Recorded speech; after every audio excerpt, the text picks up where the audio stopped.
Yo, welcome back to the show. It's been a couple of weeks since we've done one of these. This happens. There's Yeah. little stalls in between. Made it work. I didn't get your message until way too late last time, and I wasn't able to pull it off next week. Last week because what was I didn't do anything last week. I got back from when we actually start the episode proper, I'll talk about what I was doing. But I was actually kind of glad. I ended up just like last week decompressing from 2 straight weeks of total nightmare fuel, just nonstop. And so this week is a little bit back more to normal. Good. Want to get going? I was gonna give it a minute, just to let people percolate in before we dove in. I got at like 6:45. I got messages from my client. He's like, "Hey, do you mind? I know this is last minute, but do you mind doing? I need 4 articles for this client of ours. It's really important, and it's really important that we get them done. Is it possible for you to pull it off?" It's like, no. That's not. You can do it tomorrow morning. I was like, bro, this is way too late. Like way too late notice. I'm eating dinner, and you're gonna need to wait. I'm gonna do it tomorrow. I'll do some tomorrow morning. I'll do one before the market opens. We can get that out, and then give me the rest of the day to the other 3. I can't. No, I'm not doing it. Not doing it tonight. Not doing it. I worked all day. I'm not doing it anymore. Yeah. Oh, that reminds me. I saw a thing. It was like, we now move the logo. It can be over on top of my head. Oh, look at you! Look at you moving things around, all the fun tools. There's also a notes thing. There's a whole bunch of shit. It was like, oh yeah, here's all this cool new shit we have.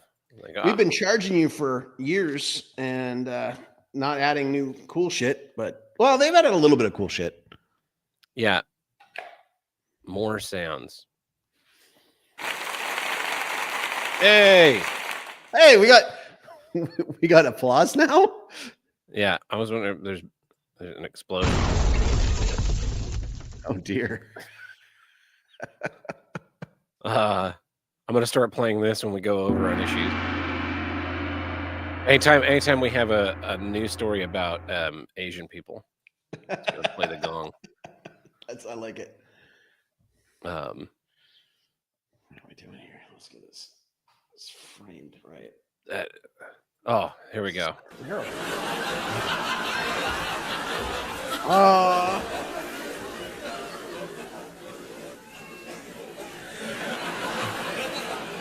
The audience is loving the show tonight. Yeah. Hey. Do they have the like when Michelle Tanner says something cute? You can add your own, but it's where I'll look for this. I'll look at it after. It's under media assets. Yeah, sounds, more sounds. Oh, it's hilarious. All right. I wonder if so the problem we have like video countdowns and stuff for the show. Mm-hmm. But so like where is it? I have. Look at that. Our ding is built in is on StreamYard, but I can't use it because it doesn't actually record it as a thing. Wait. Why doesn't it record our things as a thing? I don't know, man. That's important. So we have to use your ding ding ding because if we use the other one, it's not going to show up. That's retarded. Hard R Cafe, man. Yeah, it's been that kind of week.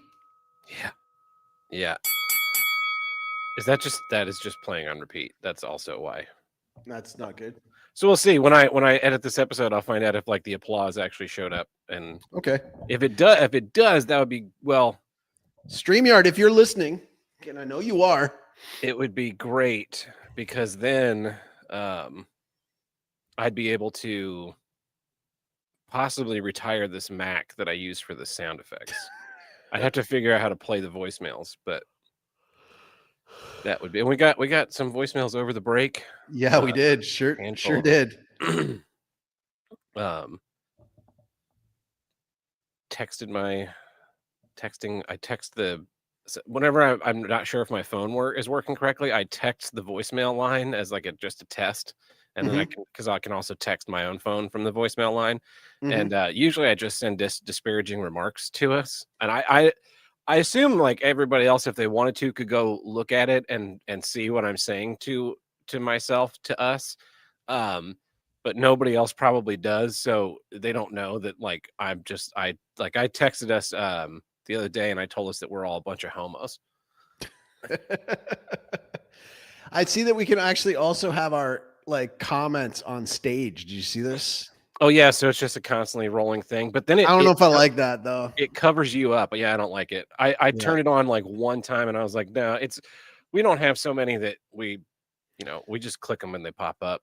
Yeah. And then also too, it's like the Twitch one is where we get all the spam. Yeah, I didn't even turn on Twitch today. I think I'm kind of probably not gonna do it again. Yeah, Twitch and Kick I'm done with, especially after the Raja Jackson thing. Yeah, which would be part of my issue. That was all. That's another one that's fucked up. Premeditated assault. Save it for the show. Yeah. Okay. Well, save it for the show. This week's episode of Here's What so we can jump into the show now that I have the soundboard working correctly. Cool.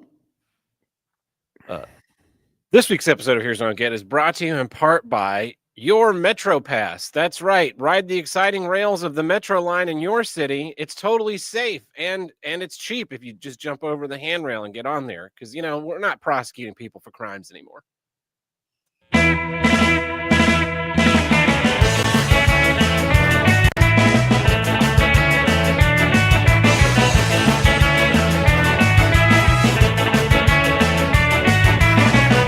Hello and welcome back to Here's What I Don't Get, from north to south, east to west, the only intercontinental podcast to tackle all of life's toughest issues and the longest consecutively running podcast on the CNX Tuesday podcast network. I am your host, Tab Burt, coming to you live from the most dangerous city in America, St. Louis, Missouri.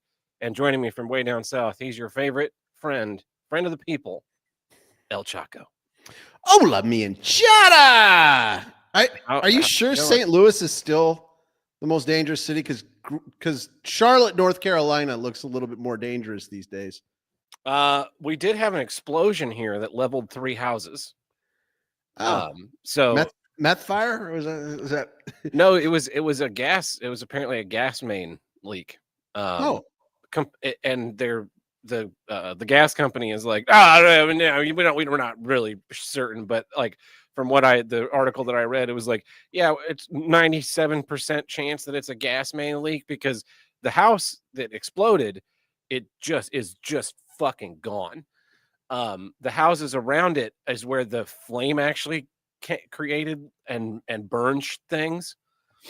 So it's like, yeah, that's the way a gas explosion works. Like, there's no burning in the epicenter and there's burning outside the epicenter. And I was like, yep, that sounds like the fucking gas company out here. Yikes, man. What are we doing these days? Well, I'm in the clear here. We're getting close to the end to my neighbor saga. Yeah. Might get my birthday present a little early. Because my employee is real close to completing the other houses.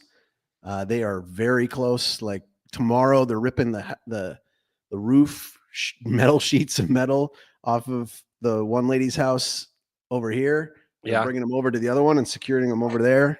It's like, and then it's just to hook up the electricity and take all their shit over there, and it's over. Finally free. But you know why I'm not celebrating? Because you're not going to celebrate until it's actually all done. Until it's over. Like, I got my fireworks ready. I'm not going to blow up the house. I'm not going to blow up my family again like that other time. Yeah. But I got like 3 packages of the things. I'm like, and then like, we do a thing where we blow them off for people's birthdays, and it is my birthday this weekend. But I really want to shoot those off. Not for my birthday. Yeah. I want those to be a get the fuck out of here, never come back again. You're gone. I hope you see these from your new place. It's over. Celebrate. Good times. Come on. You gotta fill their old house full of the fireworks and Oh, and we're let it not going to explode. go. That's getting knocked to the ground. I'm just Yeah. like day of.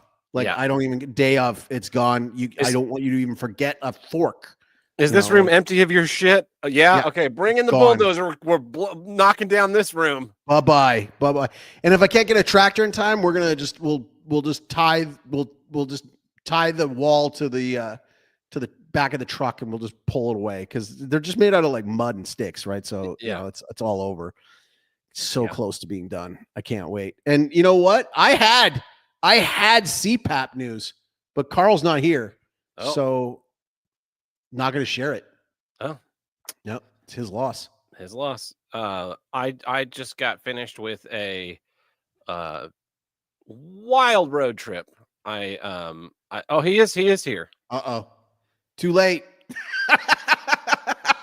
The so my sister moved to Canada because they're just letting anyone in now. Yeah. So I flew out to Portland last Monday. I flew out to Portland. Well, let me walk all the way back on this. Yeah, you gotta start fresh. So actually, what happened is I have a close friend who had an emergency heart valve replacement, and then due to lack of blood to her brain, ended up in a cognitive unit. And so the good news is she's out of there, and she's now in an acute care facility working through rehab and stuff to she's living there, but the hope is that they'll get her home in another few weeks to a month or something.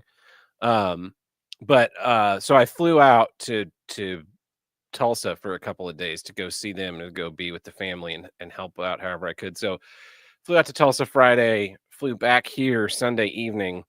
I was away from the airport for 9.5 hours to Uber back to my home to then the next morning. I think I left here at like 3 a.m. To go to the airport, and I flew to Portland on what might have been the most uncomfortable flight I've ever been on. There were, fortunately, it wasn't a full flight, so we all had our Spirit own. Airlines. No, it was United. Oh, but I don't remember what kind of plane it was. But it was so small. The curve of the wall was much more pronounced than the last time I flew on a plane, and so I was really uncomfortable to try and get to where I could kind of lean and take a nap. Because it took off at 5 and we landed in Denver at 7:30, and it was fucking freezing. It was like an ice box in there. So I'm like, by the time we land in Denver, I'm like literally shivering in my jacket. It is the middle of August, and I am freezing to death in this airplane. a little Flight of- overzealous with the AC. Yeah. Jump a flight to Portland, get to Portland early morning. We load up my sister's car or pick up a U-Haul, load it up, put her car on the tow dolly, and we just start driving. And we got a few hours outside of Portland on the first day, and then we did like 13-hour days of driving up until the Thursday. I met Matt from Minnesota. Him and his wife took my sister and I to breakfast, which was just so good. It was Awesome. It was really cool meeting him. We'd apparently met briefly back at Road Rage Chicago, 100 years ago now. 10 almost. Holy shit, that was almost 10 years ago. But yeah, hung out with them for a little bit, and then we got past Gary, Indiana. Oh, I had a buddy who used to live in Gary. Yeah. Isn't that where the university is? What? University of Indiana, I think, is in Gary. I don't think so. I think the only thing in Gary is crime. No, I'm pretty sure. Pretty sure that the University of Indiana is there. It's like a suburb of Chicago. I don't know. Pretty much. Yeah, it sounds about right. Yeah. Okay. Well, so on the drive, we were doing this thing. My sister and I were doing this thing where when I was driving, she had her phone plugged into the audio in this truck. And fuck these U-Hauls, man. It's 2025. You can put a fucking head unit in your U-Haul that has Bluetooth audio and not just like a fucking plug for your headphone jack. Because now the fucking phones don't have fucking headphone jacks. Your phone doesn't. Your phone doesn't. Mine does. My sisters didn't either. So I had to buy this little stupid fucking dongle. So anyway, so I'm driving, she's playing podcasts while she's driving. I'm playing podcasts, and she likes true crime. So she puts on True Crime Junkies, I think was the name of it, and it was hosted by these two women, and it was really like one woman show, and then the other woman was possibly the stupidest woman on the planet. Well, this is our women is stupid, our stupid segment for this episode. And so she would just be like, "Oh my god!" And then he got stabbed. Wow, tell me more, Ashley Flowers. And it was like, "Please stop talking, you moron." So anyway, so then it was my turn. I was like, well, I know a true crime podcast that is the only true crime podcast made for men. And that is, of course, the Creep Off, hosted by friends of the show, Carl Hamburger and Vinny Paulino. And so I put that on, and we're listening to it, and we were like, all right, we're in Montana. Let's see if there's any Montana crimes in this crime feed. Oh, this one's got something about Montana. Listen to that. Oh, you're moving to Toronto. Let's pop up some Toronto stuff, some Oklahoma stuff, Portland stuff. Anyway, so we're going back and forth listening to these terrible, true crime shows, and then on like our last day in the car, she's got the control of the audio, and she's like. And she just turns off the True Crime Junkies in the middle of an episode, and she just says, "What's the show you've been playing?" I was like, "The Creep Off." She's like, "Yeah." Are you just gonna play that now? She's like, "Yeah, this is what we're playing now." So the next time I tagged out, I texted Vinny, and I was like, "Hey, Vinny, this is what we've been doing. My sister likes the show." Well, she texted me today. She's still fucking listening to it. She's like, "Yeah, I was listening to one of their episodes, and they were talking about you." And I was like, "Yes, I'm a very important person. I'm a celebrity." Yeah. So then I sent Vinny that screenshot today. I was texting him, and I was like, my sister's like a bona fide fan. Congratulations. You have a female listener. But it was if it's anything to do with true crime, though, I mean, like that's like catnip for women, isn't it? Yeah, it is. Yeah, but we had a really great time. It was the two of us in the cab of this U-Haul. It's like too small for me to truly fit into. Two cats in the cab with us, staying at all these motels around the country, and just a lot of windshield hours, man.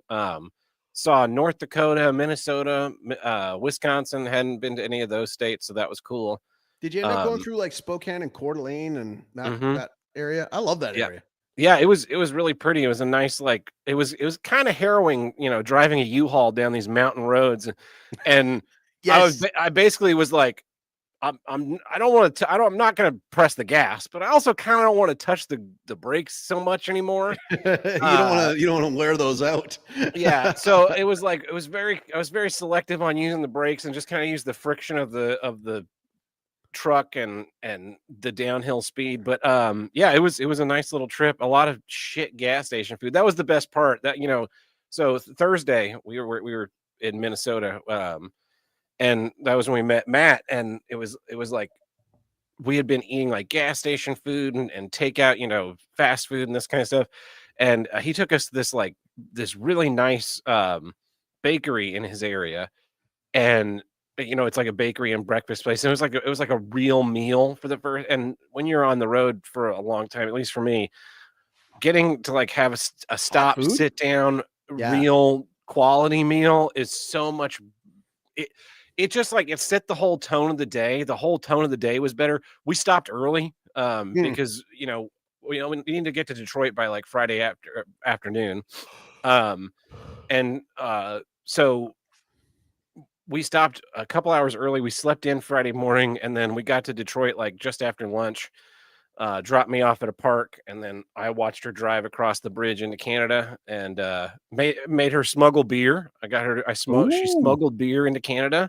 Yeah. Oh, she's gonna get elbowed in the head by the prime minister for that. Yeah, I made my sister a bootlegger. I bought a 6-pack of Spotted Cow while we were in Wisconsin, and we had a couple of them in the hotel on Thursday night.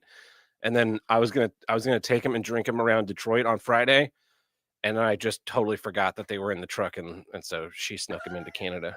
Well, there you go. Yeah. That's cool. So there's something to be said for a good long road trip with a family member. Yeah. I think like I've had some great road trips with my dad. I've had some great road trips actually with every person in my family. When you brought up when you went through Coeur d'Alene, like I did a road trip with my sister down to Coeur d'Alene back in the day. My brother and my dad and I have done road trips down to like Seattle and stuff. And I do enjoy podcast listening with people and on road trips, but it depends on the person and depends on the podcast. Yeah. I remember when I was first, before I married my wife, when we were going on road trips, when we were living in sin, and I would put on podcasts and stuff like that, and just kind of, it was also at the time where kind of like, like, how's she going to take this? How's she going to take listening to this particular one that I listened to? But, she went about it all right. That was a good call. Cause now I could probably play a lot more, but with the kids in the car, it depends. Yeah. But, okay. Carl, CPAP broke.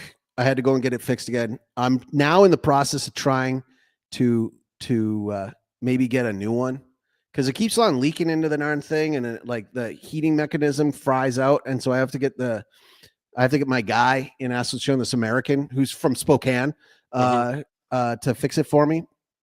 And so I had to like book an entire day off of work just to go and get this thing done. And it's the second time in a month that I've had to get this thing fixed. So hopefully we'll see. I would love to get the surgery. I don't want to have this thing anymore. It would just be nice to not have to pack this thing up, to worry about it when the power goes out, all that kind of, I want it gone. And also too, I think I'm getting a condition from it, because I tried being healthy. I saw a cool mask. First you get the sleep, and then you get the healthiness afterwards, and maybe a less stress, but it's frustrating because it makes me swallow air.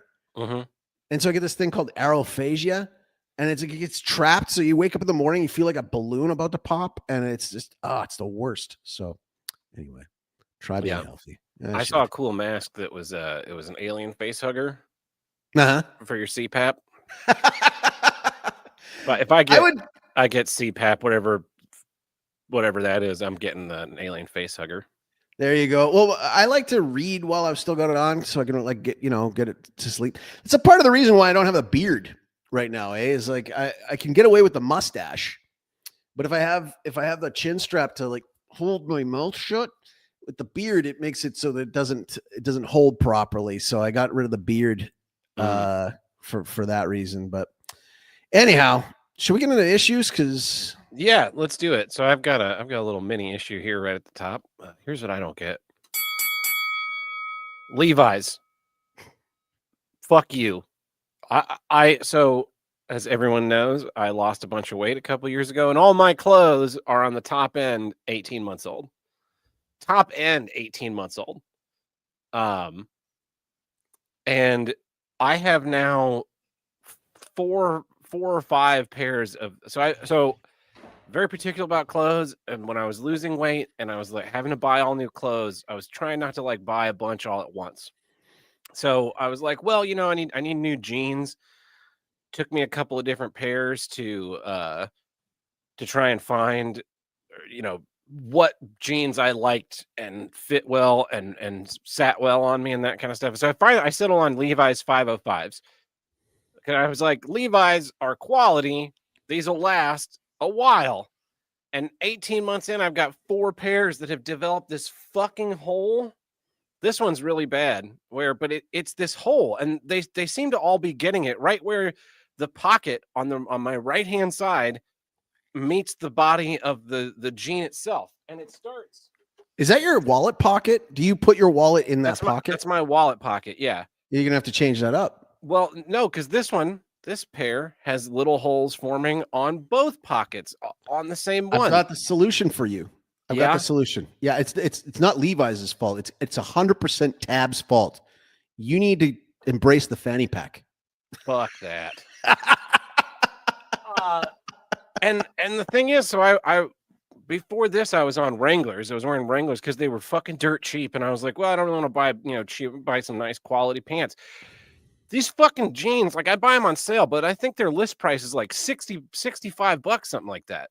And so even on sale, getting it for 35 or $40, it's still a fucking outlie. I want my pants to last longer than 18 fucking months. And I remember having this problem as a kid with pants.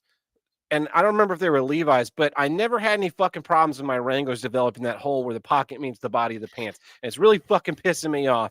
And I want to fucking speak with Levi's manager. This is total bullshit. Figure this shit out. Go into the fucking science lab, and then I don't know. Just fucking put a patch on there, right there inside the back of the pants to keep that shit from falling apart.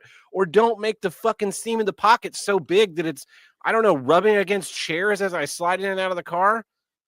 Awful. Yeah. They were supposed to be one of the best ones, but it's just that shitflation. Yeah, everything's garbage now.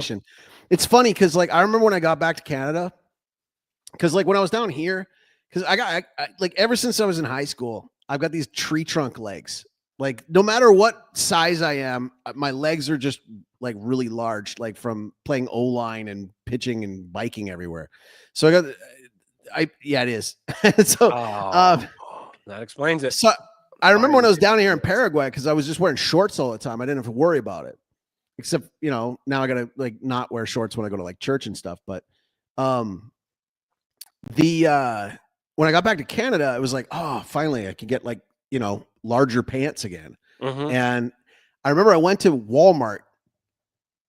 I wasn't looking for pants. I wasn't looking for shorts or anything like that. We were at Walmart getting, I don't know, house supplies of some sort. And they had like all these like, triple discount things on the jeans, and they were like they're not like Walmart brand jeans, but like whatever it is that they're original whatever. And I looked and I'm like, is this for real? They were marked down to $5 a pair. Wow. And I was like, okay, listen, like it can't be that bad. So I like I think I bought like 20 pairs.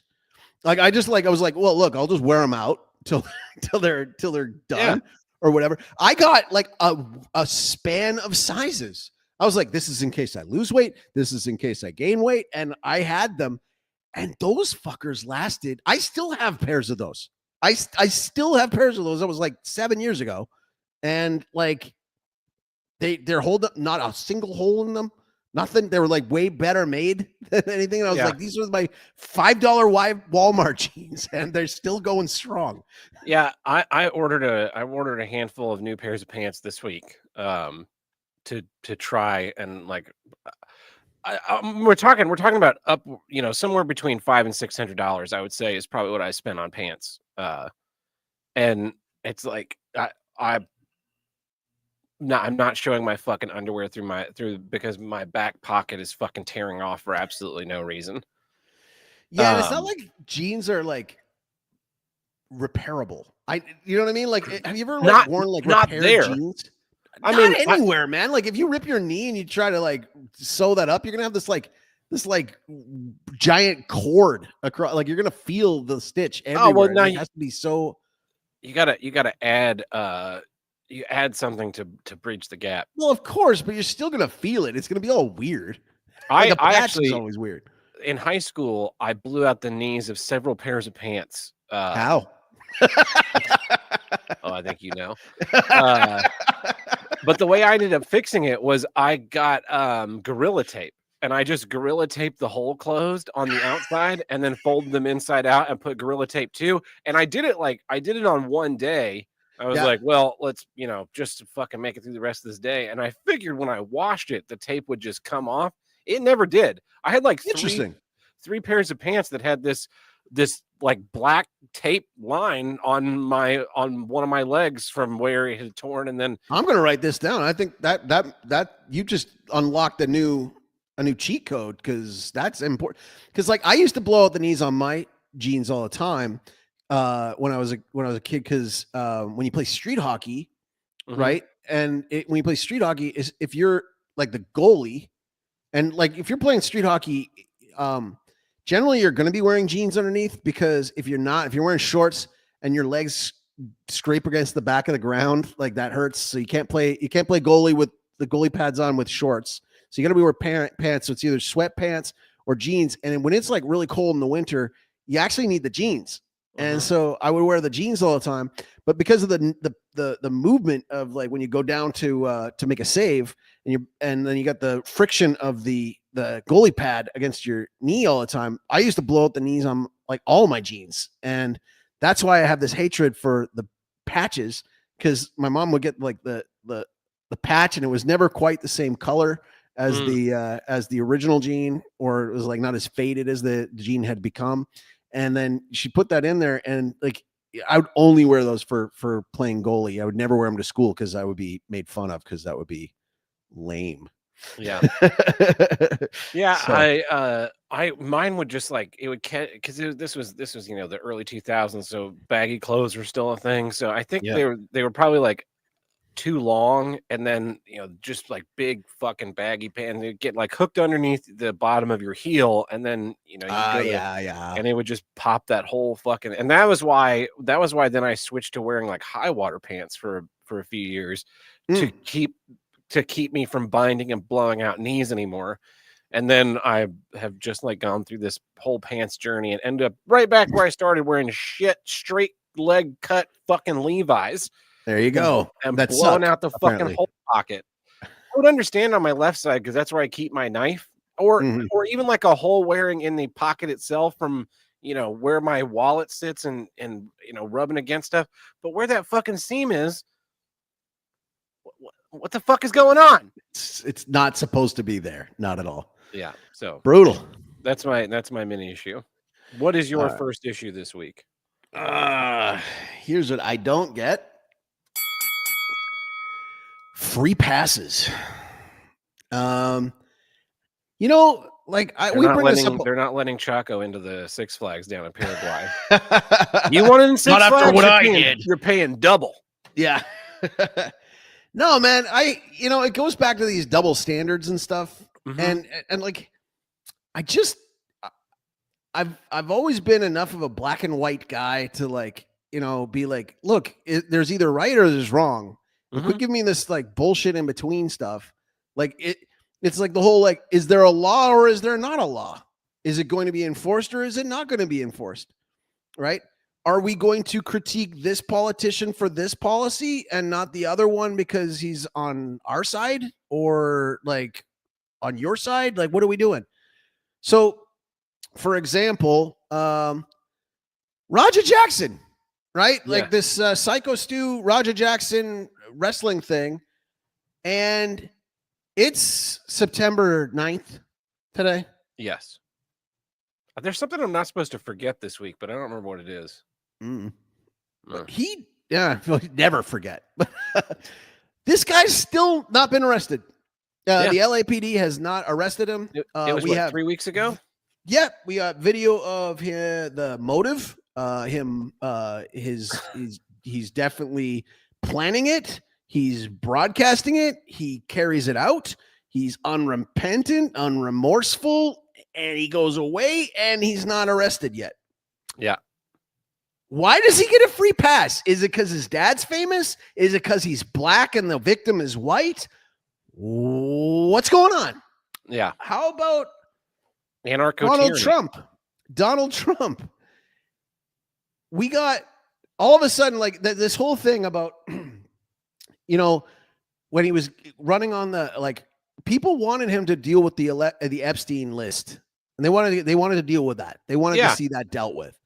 And then it was like, are you gonna release the list? Are you gonna release the JFK information? It's like, yeah, well, actually, yes, but maybe not that one right away. Maybe some innocent people that might get in. Innocent people.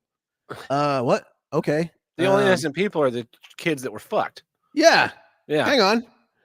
And then like, we're going to release the list. Here's stage 1. Hey, let's bring in friend of the show, Mike Cernovich, with a binder and give it to him and have all the other doofus Grifter Inc. idiots come out with the binder. Look what we got. And it's got information in it that you already saw on 4chan like 2.5 years ago. And like, okay. And then all of a sudden it's like, it's a Democrat hoax. It's a Democrat hoax. Yeah. And, and then he's an FBI informant. That's why he didn't. Oh, but wait, that would imply something too much. Actually, he's not actually an FBI informant. He was. Don't just look over there. And then and we'll get into it later or the other thing. But then this woman from the Ukraine who's probably coming from a bombed out home. Mm-hmm. You know, like a legit refugee, and like a legit refugee who came over to the United States, didn't go to New York, went to Charlotte, North Carolina. That should be a kind of safer place, don't you think? You would think, yeah. And he doesn't know about it, like for days. And then like he's telling them about it, and they're like, and then this is what I'm saying about the free passes. You get people going, well, come on, he's got other things to do. He's not like he's on Twitter all the time. It's like, it's Donald Trump. He's always on Twitter. He's always on social media. What are you talking about? Of course, how does he not know about it? Well, how does he not know about it? One thing that makes me nuts about this guy, the Ukrainian girl who was killed, is the mayor. Like right afterwards, the mayor was like, we really need to like be more about mental health and like we need to help arrest these people. Our way out of problems. We can't arrest our way out of problems. Yeah, that's what she said. And then today or yesterday, she put out this big long statement that was like, oh, this is a tragic, blah, blah, blah. It's like, oh, enough people got pissed off at you that now you're gonna fucking say something and condemn the violence. But at first you thought, no, this is fine. This is just business as usual. Well, and speaking of free passes, like what, 13, 14, 16 priors? Yeah, 14. Free pass? Yeah, that's wild. It's crazy. Like I have come to a lot of new opinions on the way the world should work in the last 6 months. I apologize. No, it's not just you, but like, so, you know, I'll get my issue. This is probably a much more political episode than usual, but in my issue, but like this specific killing of this woman, I was like, yeah, you know what? I think after 5 times we should just kill you. I'm tired of this like sit on death row for fucking 15 years going through appeals processes. We've got you dead to rights. Just fucking kill this guy. There's someone posted something. I don't remember. Someone posted something several months ago, and it was like it was this immigrant trying to steal a kid from a woman. I think somewhere in England, or maybe it was just Europe, but he just I like think I saw this. Yeah. Runs up and grabs this little girl as they're coming out of their house and just like starts to try and steal a child in broad daylight. And it's like caught on a ring camera. And fortunately he lets the girl go. But someone posted that and was like, ask yourself this question. Could I see myself doing this? And if the answer is no, it's not something that can be rehabilitated, right? Like a guy kills his wife, you know, they get in a fight and he punches her, or, you know, she shoots him or something, like in that moment of intense, you know, I cheated on you, whatever. I gambled away all our money. Like I understand how that happened. And there's probably some remorse. I would never go get in a wrestling ring and try and beat someone to death. I don't think that you can fix that. I don't think I would never just stab a random person on a train. But then like Daniel Penny, right? Yeah. I can see trying to stop someone from being dangerous. I can understand that. I don't think that was a crime. I think Daniel Penny was a hero, right? But if let's say we do consider that a crime, you can understand and we can teach him to not kill people on the train. Right. Yeah. I don't think you can teach these things, and I'm tired of fucking pretending that we can. And I think the solution is just fucking kill him. And I wouldn't have thought that. 10 years ago, I was like, we don't really need a death penalty. We can put him away in life in prison. And I've slowly come more to like, no, this is a waste of fucking money. Let's kill him. And now I've like accelerated so fast in this calendar year to now just being like, yeah, you know what? When the fucking cop arrested this guy, they should have just fucking taken him to a cell, just a fucking hole in the ground, and just put a fucking bullet right through the back of his fucking head and protected the world. He should have been fucking shot in the head 9 crimes ago, 14 times. Well, and it's you can't fucking fix that. Oh, we'll put him in a mental asylum. No, I'm tired of fucking spending money on criminals. I'm tired of just being like, this is the way it has to be. Maybe we can fix him. No, we can't. We can't fucking fix him. No, and it shouldn't be our burden. It shouldn't be our burden. And okay, so Pope Francis died this year. It's only been this year. Like it was at Easter. Yeah. After J.D. Vance killed him. And prior to his death, he committed many heresies. You know like a heresy really means, right? Heresy means to teach something, to accept something that goes against what the Catholic Church has always taught. Mm-hmm. And he changed the catechism. The catechisms are kind of like our instruction manual, our guidebook. Like how does the church see these things? He can't change the death penalty, but he tried to. He said it's inadmissible. It's always inadmissible. And it's like, what does that even mean? That's not even an official word in church speak, inadmissible. But he was like saying what you were kind of saying, what you were at before. And it's like his idea was like, we have the means, the technology, whatever, to like take care of somebody, keep them away from being, dangerous, but we're not handling it well. And we're not doing it the way like it. And the other thing is that's heresy because God himself had dictated the death penalty. So are you saying God's wrong? Like we're not allowed to do that? They're the Pope. So and going back, he shouldn't have a free pass because he was what the world saw as the Pope. Like we should have held him accountable for saying heresy. And then the new Pope, he's on board with that same thing. We should put him on the spot. Be like, do you believe that the death penalty is admissible or not admissible? If you say no, I'm sorry, you're a heretic at that point. Yeah, because we gotta hold these things accountable. And it's like, so they had a bunch of faggots go into the St. Peter's Basilica this weekend. They had a pilgrimage, and they're holding hands. They got like bags that say "fuck the rules" on the back. And the Vatican's like, well, they booked it ahead of time and we had gone over it with them on like what they could or couldn't do. And well, I guess they just broke the rules. And the repercussions for that are what? Yeah. And the person who didn't enforce it is where? And you've got basilicas in Europe, in Spain, where you're not allowed to pray the rosary. Did you know that? They got basilicas where you're not allowed to pray the rosary because that might be offensive to non-Catholics in a Catholic basilica.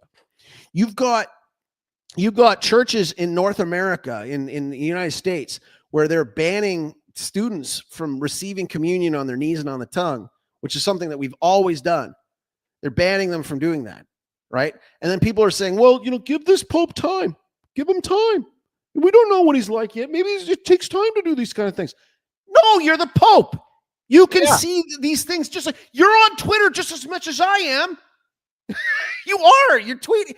Whoever is handling your account is on Twitter just as much as I am. You can read the English. You can do all those kind of things. You can see that that's happening. You can make a call and end that now. Yeah. But you don't. Well, because somebody gave you a free pass.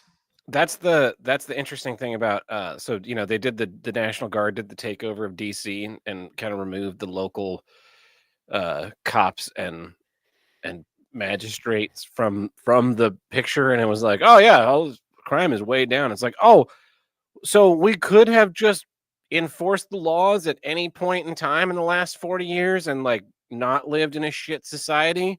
That's great news. And then it's just like, yeah. Like, Or like oh, New Zealand.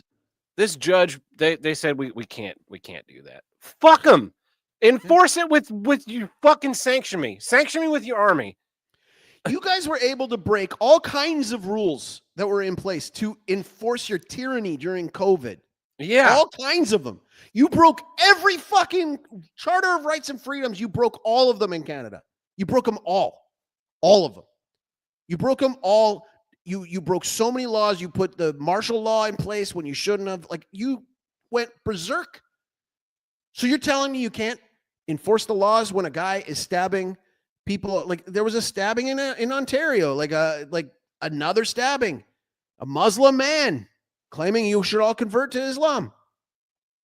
What are we doing? Yeah. No free passes. No free passes. This is fucking bullshit. And you know what?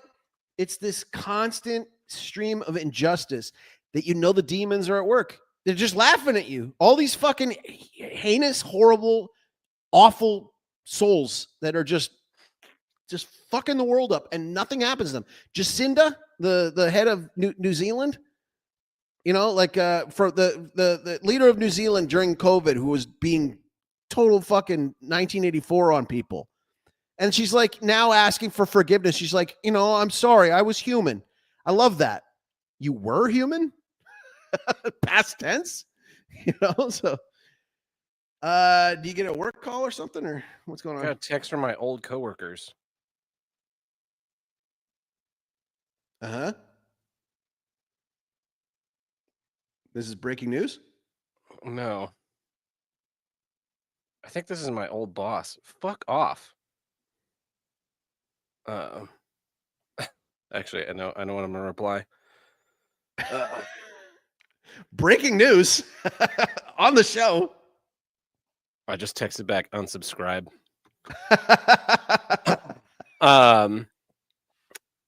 Yeah. The other side of this is not just the free pass, right? It's also the little girl in Scotland, right? The like 14, 12, 14-year-old girl who was arrested for having a knife and a hatchet. That got a happy ending, right? Well, they did end up arresting the gypsy guy because apparently he was fucking with those kids before he started filming them and then putting that. Not only that, he actually abused one of them on a previous day. Yeah, and that's why she was packing. And it's like, whoa, you guys are scrambling the fighter jets to take over this Venezuela. Little girl, but like that's not the problem. There are dozens of examples. Like Ghislaine Maxwell is put in a minimum security prison now. Hillary Clinton still free, and she put your national security at risk. What are we doing? Free passes for women, free passes for all politicians. Nothing ever happens to politicians. Never. Yeah. They never go. Rod Blagojevich is the last one I can think of that actually got any kind of penalty whatsoever. Well, the Texas Democrats fled the state and it's like, we're gonna press charges against them, and then just nothing. It was just like a big showy nothing. Nothing. You've got the one lady who filled out fake mortgage documents. Oh yeah. It's just like, oh yeah, I accidentally put on 3 different mortgages that it was my primary residence. Oopsie. Fuck you. That's a girl at the Fed. Yeah, she was at the Federal Reserve, right? Yeah. Death penalty. There should just be one. There should only be one punishment for politicians when they break the law, and it should just be the death penalty. Just like, sorry, you lied on your mortgage application, and we've got the mortgage application here that has been lied upon. Yeah. So we're just gonna kill you. Capital. We're gonna count it as treason, and well, it's on the books, so that's my issue. It's a good issue. All right, that brings us to the middle of the episode, I guess. Do you have that? I have to make up a new news name before I play the thing. We can't go in with the old one. That means it's time for the Middle News Network, because it's the middle of the episode. Very clever, very interesting. Very much so.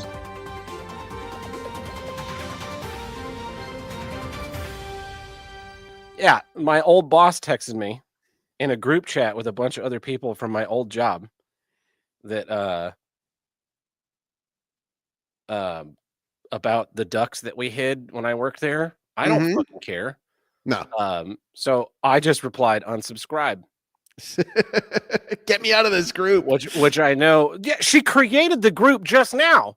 Like, fucking leave me alone, bitch. Didn't she also accidentally email, like, you found out you got fired? No, that was the other one. That was the glass thing, right?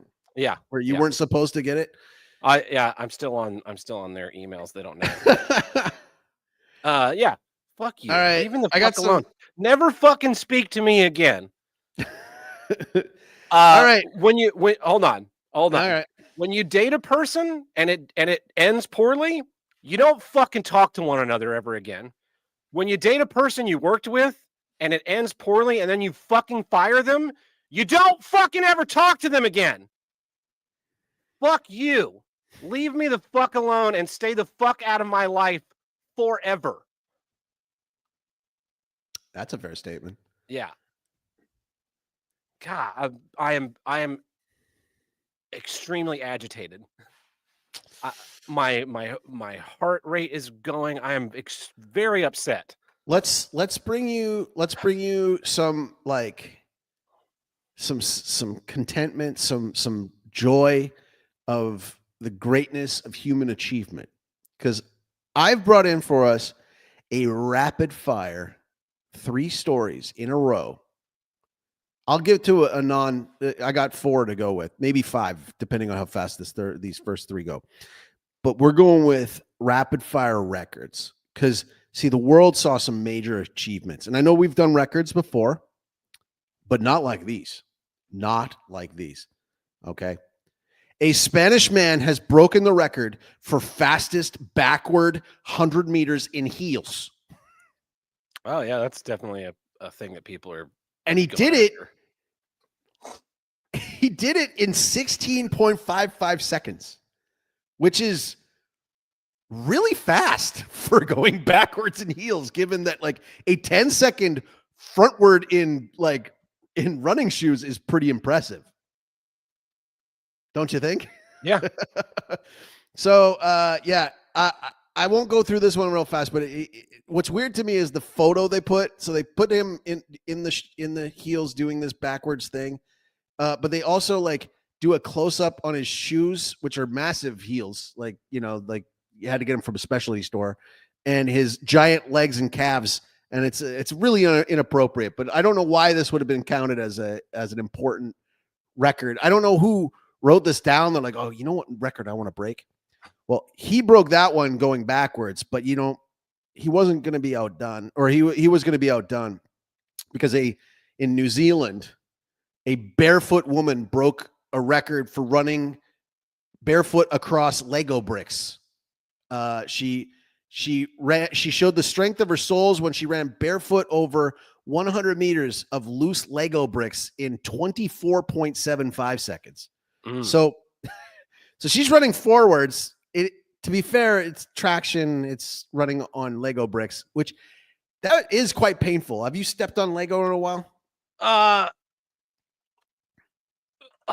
I mean, so I'm curious about what the layout is, right? Because I think if you were to walk on, like, a pile of Lego bricks, it would be This is like a long carpet of, like, the whole lane is filled with Lego bricks. Yeah, and they're just kind of strewn. That the pain of stepping on a Lego brick is that it's, like, in the middle of a smooth floor, and you step on it, and it pushes into the sole of your foot.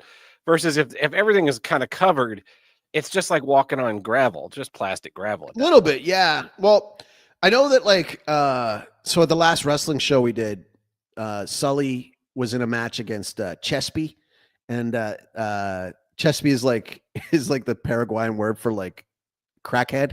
So we've got a crackhead character in the show who basically emulates the guys who come out and like do your windshield wipe washing at the corners.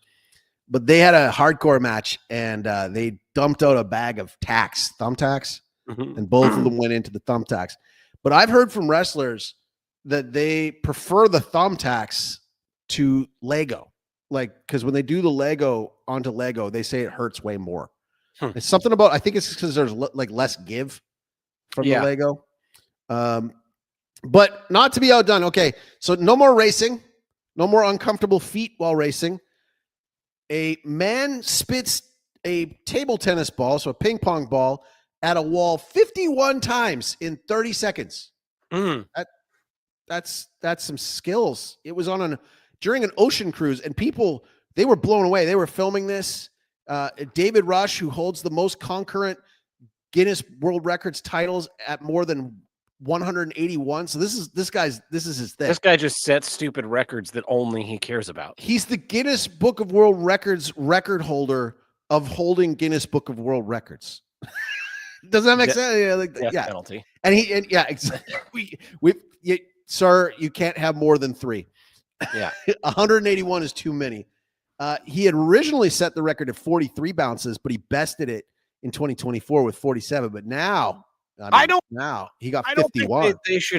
I don't think you should get to break your own record, right?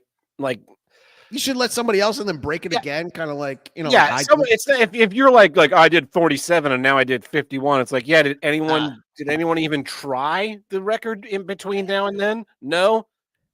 Get fucked. Well, we don't care. I mean, like, did somebody have to say to Wayne Gretzky, sorry, you can't score any more goals now that you've passed Gordie Howe's record, like until somebody else catches you? No, this guy's running up the score. Okay, non-record. Okay, I got 2 left. I'll actually do these. We'll actually read these, but children watch on in shock as man in Chuck E. Cheese costume arrested over credit card theft. Jermel Jones, 41, sounds Italian, was arrested while dressed as a Chuck E. Cheese mascot in Tallahassee, Florida, and he had allegedly stolen and used a credit card. So basically, in the mascot costume, he just stole somebody's card at the restaurant and was using it elsewhere. Like, that was his gimmick. It's a video, and I'm not going to play the video, so we're going to skip that one and now go on to Kentucky nurse saves a drunk baby raccoon with CPR. A baby raccoon that became drunk from eating fermented peaches and nearly drowned in a dumpster was rescued by a Kentucky nurse who performed CPR on the animal. Misty Combs, a registered nurse who works at the Letcher County Health Department in Whitesburg, said she and some colleagues recently spotted a panicked mother raccoon running through the parking lot. I'm just going to stop right here. Okay. Raccoons, if my friend Stu's watching, I apologize in advance. Raccoons suck, and we don't need more of them. We need less of them. Yeah, I mean, I don't have anything against raccoons. I'm not like, what? Why? They can give you rabies. They're quite mean, and they scratch and bite. They will dump your trash on the ground and make a huge mess and do that over and over again. If you clean it up, they'll come back the next night because they know that you'll just clean it up again. It's a strange thing that they just expect you to do that over and over again. With they get a free pass. Yeah, they get a free pass for being dicks. So, anyways, I hate squirrels a lot more than raccoons. Raccoons are kind of cute. They're like weird cats. They call them in Swedish. The word is tvättbjörn. Bjorn Track means bear. Yeah, it's a wash bear because they do this with their hands. Yeah. So they call it a wash bear, and then they wash their face. I expected. I just did this based on the headline. I expected the story to be funnier because I thought that he would have been like maybe pounding back like some booze that was left behind, but it was just fermented peaches. Yeah. So I apologize in advance. to anybody who's offended, and to whoever sends a voicemail in the future for this. It's not my fault. I was trying to put something together under short preparation time. So you get what you get. Yeah. I do. I like seeing the videos of animals eating like fermented pumpkin and stuff, and then just kind of stumbling around like what? Because we get drunk. We kind of humans understand logically that we're consuming alcohol to create an altered state. But animals are just like eat a thing, and they're like, what is going on in their little animal brain? It's like, what the fuck? Am I dying? I don't know. Yeah, it's almost like a child that took a sip of something they shouldn't have. So, anyways, shall we? I guess we should thank everybody for. Yeah, well, this has been the Middle News Network. News in the middle of the show, in the middle of two countries. The equator. And that takes care of our news segment this week. But it doesn't take care of keeping me alive for another month. And if you want to help with that process, you can visit us at patreon.com/HWIDG, where we have two tiers. We have the $1 tier, and that's where you just say, like, hey, like the show, hope you keep doing it. A little bit of support. And then we have our $5 tier, where we throw out a bonus episode every now and again, trying to do once a month. But, it's kind of all based on what we can get our schedules to sync up for. We did release a bonus episode right before I left town. I think it was like number 70. Yeah. Maybe 69 or 70, something like that.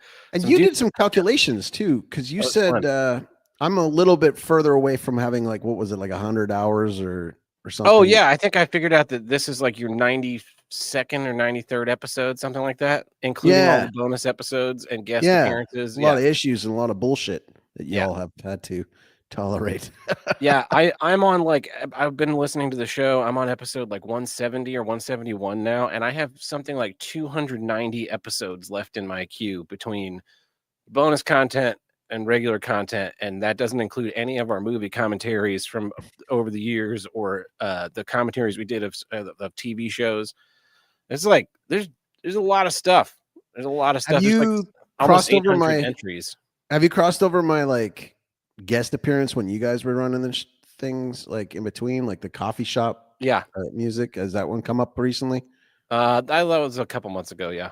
Okay. I just did the one, right? Or did I do two? Did I do just the one? There was that one, and then no, I think there was two you did with Tim and I on the show. I can't even remember what the other issue was, but anyway. And then you and Buck did the April Fool's Day episode that one year. That's right. Episode 123. That's right. With the issue that I actually was going to bring into my last episode before I left the show the first time. Yeah. But didn't get around to doing. So I think that like it's probably me, you, or me, Tim, you, Todd would be my guess. Then Buck. It might be Buck, Todd. No, it's probably Todd, Buck, and then Tony. As far how as many episodes was Todd on? He was on for a couple of years. Okay. He wasn't on every episode, but he was on quite a bit. For like a good probably 100 episodes or more. All right. That's quite the legacy. Yeah. And then Tony is probably on. He was a guest a few times before he was a host, and then he was also, when we were doing the split shifting thing, we did 50 episodes, so he probably has a quarter of that. So he's probably like in the extra, maybe around 20. Right. Okay. Yeah. Well, shall we jump into the second issue set? Yes. And I believe you have a mini issue now. I do. Here's what I don't get. Desserts. I don't like them. Yeah, not a sweet tooth guy. You know what? Like, it's I do like a good. I don't dislike them. It's just that I never want to save room for them. Does that make sense? Like, yes, because like if I'm having a really good savory meal and they're like, oh, hang on, we're gonna have cheesecake later. I'll be like, no, I hate cheesecake. We're gonna have pie. It's like, oh, that's good, but like, Well, what kind of pie? I don't know, pumpkin pie, Nah. apple pie, Nah. raspberry pie. Apple pie. But I'm not gonna like. Oh yeah, you know what? Let me not eat some of this steak so that I can have a piece of. Well, that's apple the pie. thing, right? Like usually, like so, we have like friends that'll come and like we'll have a meal or something like that, Mhm. and like there's this weird thing where there's other people. I guess we're the weird ones. This like expectation of dessert, Yeah. like or what can we bring for dessert? And it's like dessert. Like, what are you talking about? Dessert? Like, I only have dessert's great for like a white freeze. birthday, Yeah, like a yeah. birthday cake is fine, but like what? Because it's Sunday, I guess. And now I'm not talking sacrilege. Like I know my family likes dessert, and I'm not saying I dislike it. I actually don't get it because it's like it's such a weird concept to me because you just filled up with like the savory good stuff. Mhm. And then you're gonna like crash out with like a bunch of sweet stuff after, and my body is not liking it anymore. I can hardly have like pancakes or anything like that. I'm not diabetic, don't worry about it. But Yeah. like it's like this weird concept where you go just flip the switch. Cause I'll be sitting there and it'll be like, for example, this weekend, my birthday meal, because we didn't get a chance to do it proper at Easter. I'm getting we're doing turkey. Mhm. My wife's going up a turkey dinner because I love turkey. And like turkey is one of those things where like there's always going to be leftovers, but you'll be sitting there, you'll be looking at it and going like, oh, I can have another slice of turkey, or I can have something sweet that I'm going to be like wanting to wash out of my mouth afterwards. And I kind of want to have more of the turkey. I don't know. That's just where my head goes with it. What do you think? What's your take on desserts? I mean, I like a dessert. The way I like to have a dessert though is I, eat dinner and then, fuck off and do something else. And then like maybe have a little bit of ice cream or a slice of pie or something. I remember when we visit my grandparents, my grandma always had dessert after dinner. It was be like, we'd eat dinner, clear the table, and then have some kind of dessert. And she was a great cook, so it was sometimes it was something simple like ice cream out of the freezer. But she used to make this watermelon cake that was fucking incredible. You got to get that recipe. That sounds amazing. Yeah, probably lost to the sands of time, but that's unfortunate. I'm gonna look it up now. Like brownies and that kind of thing. And as a kid, I was like, yeah, let's fucking go. And then now as an adult, it's like, oh, it's Thanksgiving. Because I don't even really have, I wouldn't have dessert like by myself, No, but I might have it. That might have been what killed it for me. Yeah. That actually might have been what killed it for me is like living as like a bachelor, like in another city for way too long. Then you come back to it and you're like, oh yeah, dessert. But like I get it. I like, I don't dislike them. I like a good sweet thing from time to time. It's the expectation of them that it's like the normalization of them. Like I'm gonna have a sleep. I'm gonna go to bed in about 2 hours, 3 hours. Let's just shovel in a shitload of sugar now to crash out after this large meal that we just did together.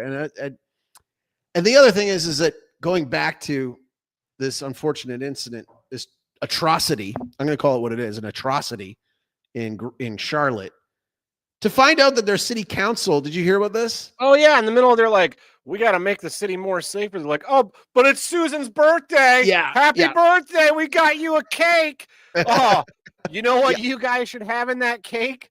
Arsenic, you fucking dumb bitches. You do not deserve to be part of society.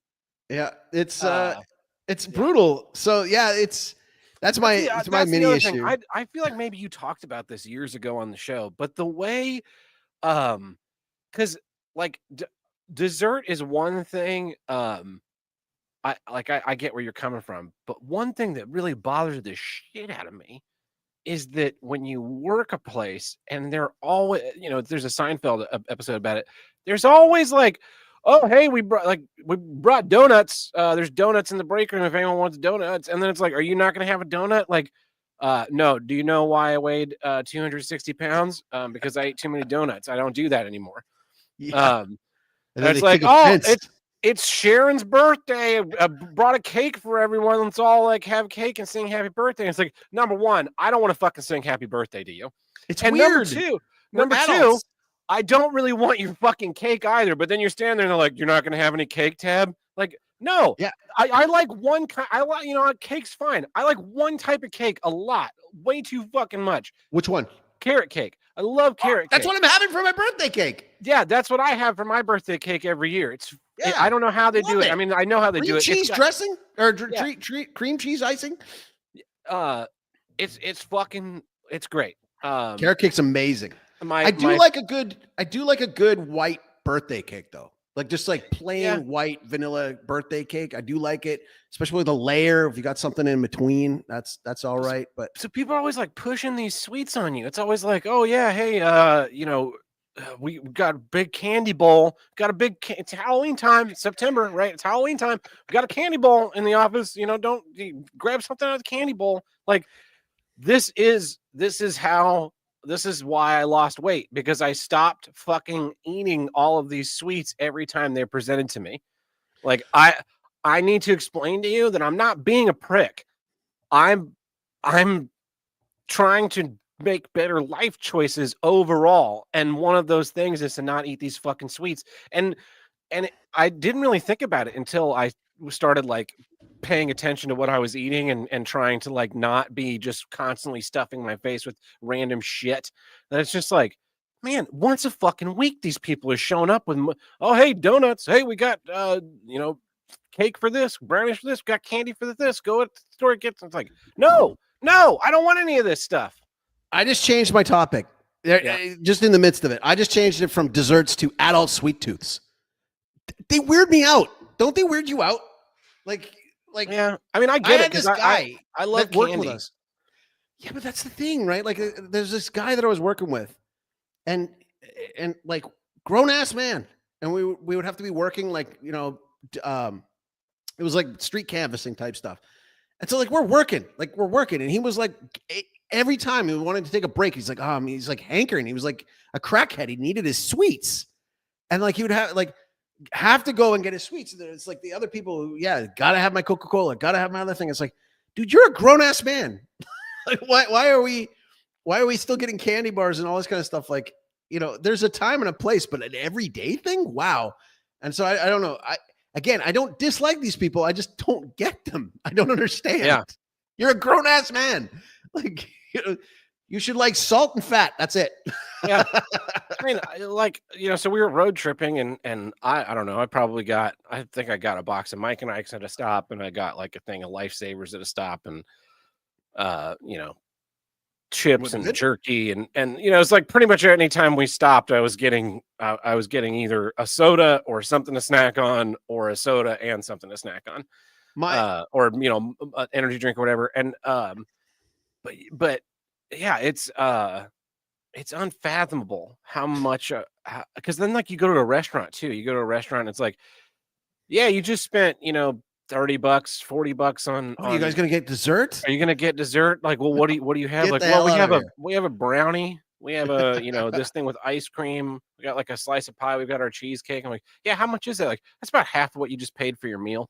And it's really not a lot of it. And if you've ever worked in a restaurant, like you'll know that don't get the desserts, because they're like not fresh. They've been sitting in the freezer fresh, like for forever. Like that cake, we cut that open like 2 weeks ago. Like that, these things like they're not normal. But it's also interesting. Yeah, there's only one candy bar that I buy when I see it. Yeah. Zero. Because I never see it, because it was never that common back where I came from. So if I ever went to the US, I always made a point to grab a Payday bar. I always like that Payday bar. Payday bar is great. It's salty. Caramel. Yeah, it's great. It's perfect. Yeah. It's salty. It's great. And there's nothing like it in Canada. I mean, you can get an Eat More bar, which is okay. That's not bad, but that's peanuts but the Payday bar, that's fantastic. But otherwise, if I'm at a gas station or anything like that, I'm going to buy sunflower seeds, or I'm going to buy chips, something salty, something savory. We stopped at this one gas station. I think it was in Milwaukee. It was like we were, kind of just on the outside of Milwaukee, headed towards Chicago. So, kind of like suburby bougie place. And kind of like this upscale gas station. It had like it was like a mini grocery store, but they had like a small, it was probably like 3 servings of grapes for like $2, maybe it was $3. And I bought them because I do like grapes. And then we're driving and I'm snacking on grapes, and I was like, I wish every fucking gas station had grapes instead. I would not have bought like a Mike and Ike or anything sweet during this entire trip if it had been like, oh hey, here's some fresh grapes. Because like an apple, not super, then you got the core you gotta figure out what to do with, while you're driving. But the grapes, I was just like, just eat a couple of them, pop them in your mouth and move on. Yeah, the sweets are kind of confounding to me anymore. And so the last time I actually got dessert was it was a couple months ago. I took this gal to see My Fair Lady here in town, and went out to dinner at this nice place. And then the end of the thing comes, and it's like, oh, do you want dessert? And like, oh, what do we get? And so wildly expensive meal. It was a nice restaurant in the in the Central West. That'll push it over. Yeah, and then this dessert comes, and I don't remember exactly what the price was, but it was like this little tray, and it was like 3 little fried dough things, and like the smallest scoops of ice cream that I've ever seen. Yeah, it was probably like $20, and I was like, yeah, this is 2 bites for each of us. This is way too much fucking money for this. And then I was just kind of like, I'd rather have just another booze, like another drink. I'd rather have like a coffee. I would much rather what I would much rather have done is after the show, like stopped at some ice creamery and had an ice cream cone that it would probably cost way less. And then it's like, this is the end of the, this is like the next phase of doing the thing. That's why. So like when I do have dessert, like when we do Thanksgiving, we'll like eat dinner, and then several hours later, it'll be like, all right, how's everyone feeling? To try the pie or whatever we had. That's a whole different story. That makes that's a it's like a sweet snack. It's not this like immediate post meal thing. I think it's more just anybody's like, what are we having for dessert? What can we bring for dessert? And it's like, how about nothing? I don't want dessert. So anyways, all right, that was my issue. Do you want to move on to yours? Yes. Here's what I don't get. Borders. Why do we even have them? On stolen land, no person's illegal. No, the guy Sanjeet Patel street shitter is just as much an American as you, even though he just got here 10 minutes ago. Because of the magic soil. Likes to shit in the street. Yeah. What's the fucking point anymore, man? Yeah. Again, talking about this accelerationism that I've gone through in the last 6 months, I've been against illegal immigration for basically ever. I mean, since I like took my shift into conservatism in the early 2000s in middle school, I was like, yeah, illegal immigration is a big fucking problem. Send them back. And that was the moderate position, because I don't think that anymore. I'm when after that crash in Florida, where the Sikh truck driver, Indian truck driver, whatever fucking nationality or ethnicity or whatever he fucking was, he made an illegal U-turn and killed 3 people who were also wait, no, just that part of the story. I was like this. It was like a switch clicked in my brain. It was just like, I don't want deportations anymore. Just bink. And I was like, something snapped in my brain to know that like that could just happen. And it's just like, oh yeah, just fucking killed 3 people. And like, bing. Nope. I don't want deportations anymore. And then some time passes, and it's like, oh, he was an illegal. And it's like, or the 3 people that died were also illegals from Haiti. Yeah. And I was like, you mean were they illegal? A major crash happened on an American highway, and nobody involved was an American? Like, how is that even fucking possible? And I really just come to be like, yep. you guys need to get the fuck out, because the other part of the other acceleration side of it is that I'm no longer pro. I don't want any immigration. I don't want fucking Canadians coming here. Yeah, I'm not allowed anyway. I want you people to stay back where you fucking came from. Yeah. Until we can get our own fucking house in order and make things nice and don't have people getting stabbed on fucking subways. Until then, America's closed. Fuck off, we're full. And the people that are here right now, sorry, you're fucking going back. And I really feel like you know, I've become a big fan of exile. If we're not going to follow my plan of killing criminals, Exile, yeah. exile, yeah, just like fucking Madagascar. I don't know, some island in Polynesia. It's like, all right, you guys are all fucking criminals, so we're gonna send you to Madagascar, and Madagascar, it'll work this time. if you build a boat, we'll kill you. You know, you want to talk people talk about Trump, and I'm absolutely not a fan of Trump, but No, he's not. he does have this gift of making the left take the dumbest fucking positions possible. So they bombed that drug boat coming out of Venezuela last week. Yes, yeah. And liberals are like, what about the due process for the drug dealers that are trafficking drugs into our country? Like, excuse me, what the fuck? This is like the indefensible position. Yeah. The only reason that I could possibly think anyone could possibly have a problem with America killing drug dealers is if you're a fucking drug dealer.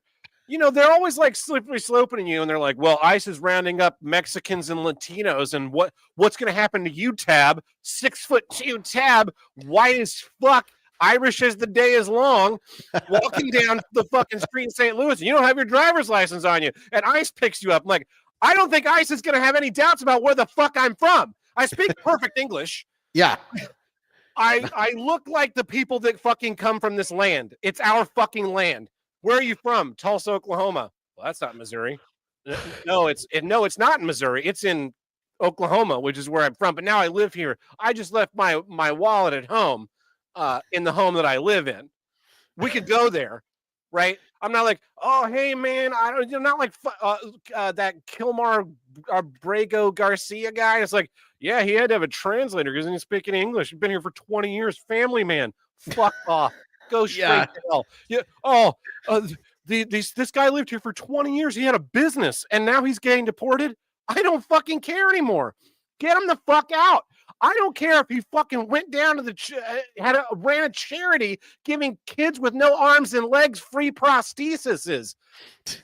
Get the fuck out of my fucking country. What is the fucking point of a border if anybody can be fucking allowed in? And the thing that pisses except me me. off, yeah, except for you. The thing that pisses me off is that it's just like, well, America's not like a nation. It's an idea.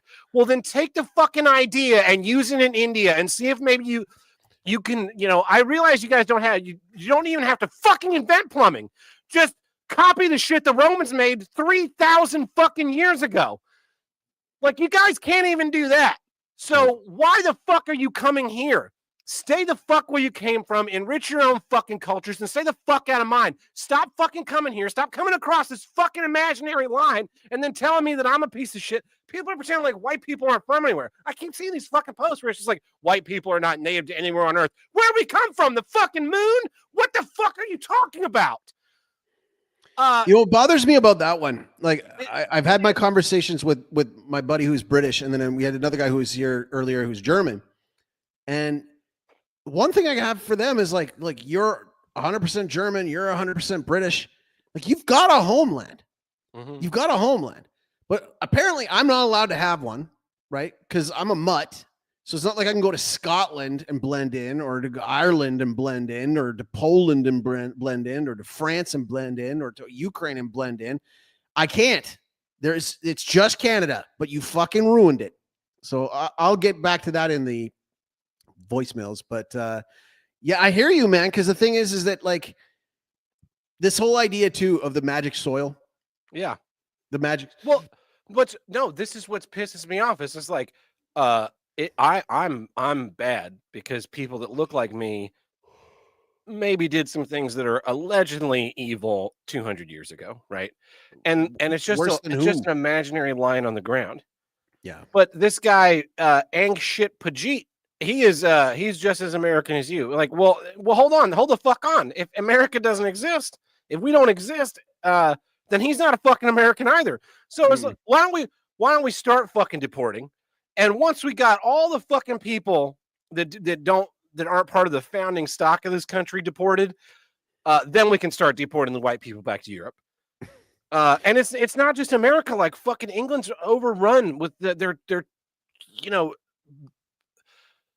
they're complaining about cathedrals playing their bells because they need to have their Muslim prayer service. And it's oh, well, why don't you have your Muslim prayer service in a fucking Muslim country? You know, there's about a half dozen of them. Yeah. Oh, we got these. Israel bombs the shit out of Gaza. Israel gets a free pass. It gets a free pass. Gets a free pass. Yeah, Israel's allowed to have borders, and then they're like, all these fucking Gazans are displaced. We're gonna have to send them somewhere. Let's send them to England and Germany and America. Like, why don't you send them to Jordan, Morocco, Saudi Arabia, Iraq, Afghanistan, Lebanon, Pakistan, Libya, Lebanon, somewhere where they already have the same fucking culture. Stop sending them to ours. You know, we've all got as fucking enlightened as we're gonna get. And it's crazy the dichotomy of like this is allowed to be a border and this is not allowed to be a border. Oh, it was a border when white people came here 400 years ago, and this was literally a fucking wilderness world of people people still in the Stone Age, not even the Bronze Age. Well, now they have like we're talking about all that private property in British Columbia. Yeah, pre-Mesopotamian cultures. We're talking about they were 4,000 years plus out of date with the technology that developed in the Mediterranean. Mm-hmm.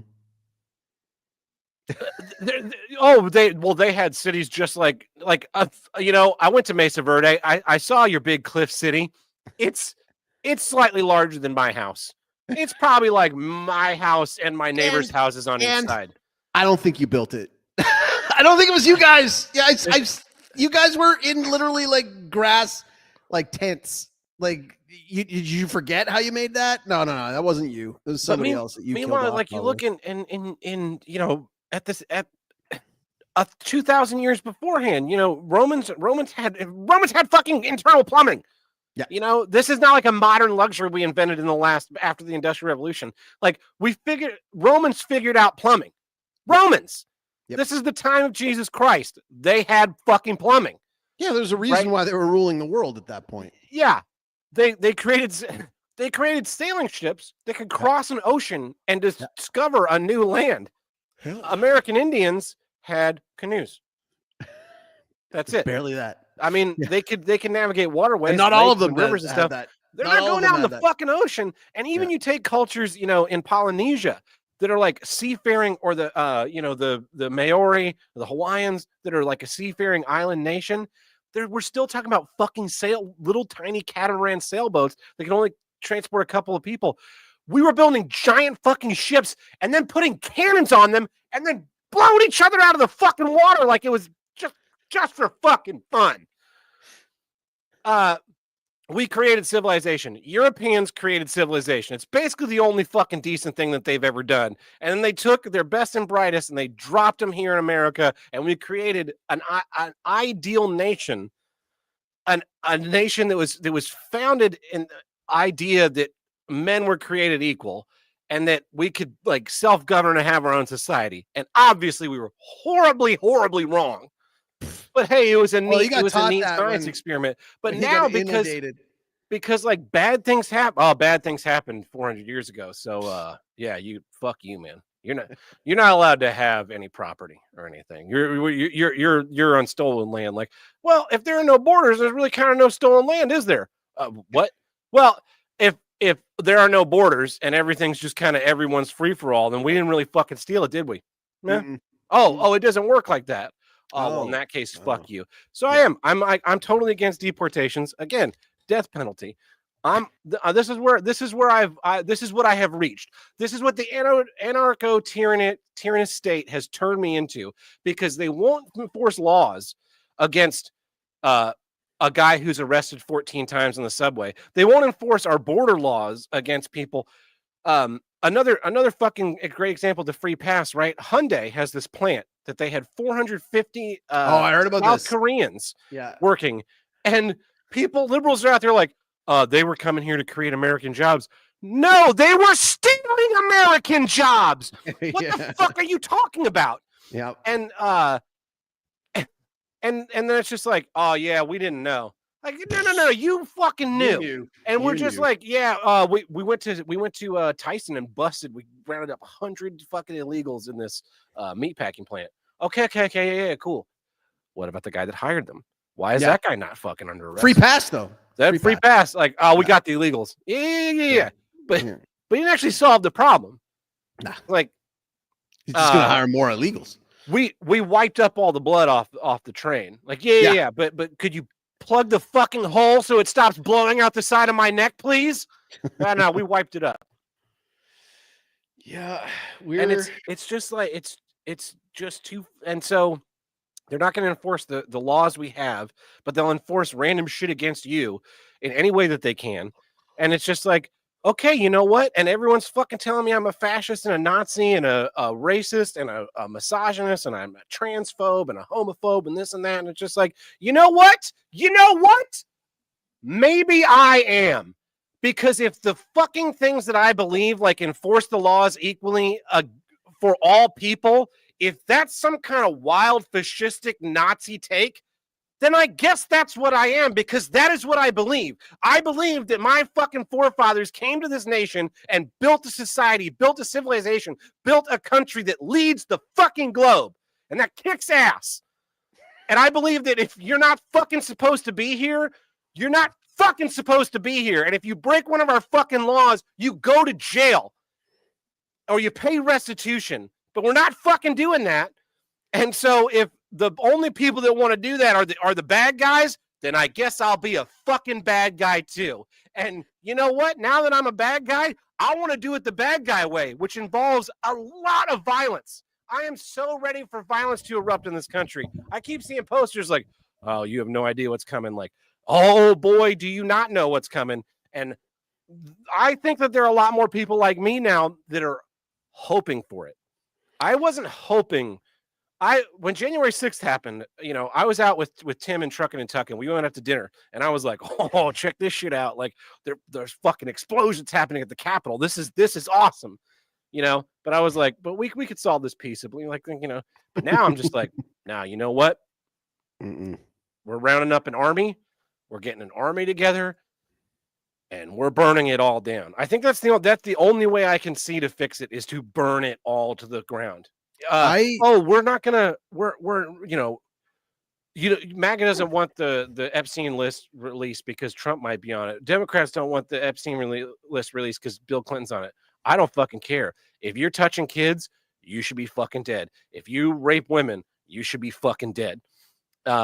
Like, if we catch you on video committing a crime, committing a direct assault, beating a man into a concussion and being in a coma, you should be fucking dead.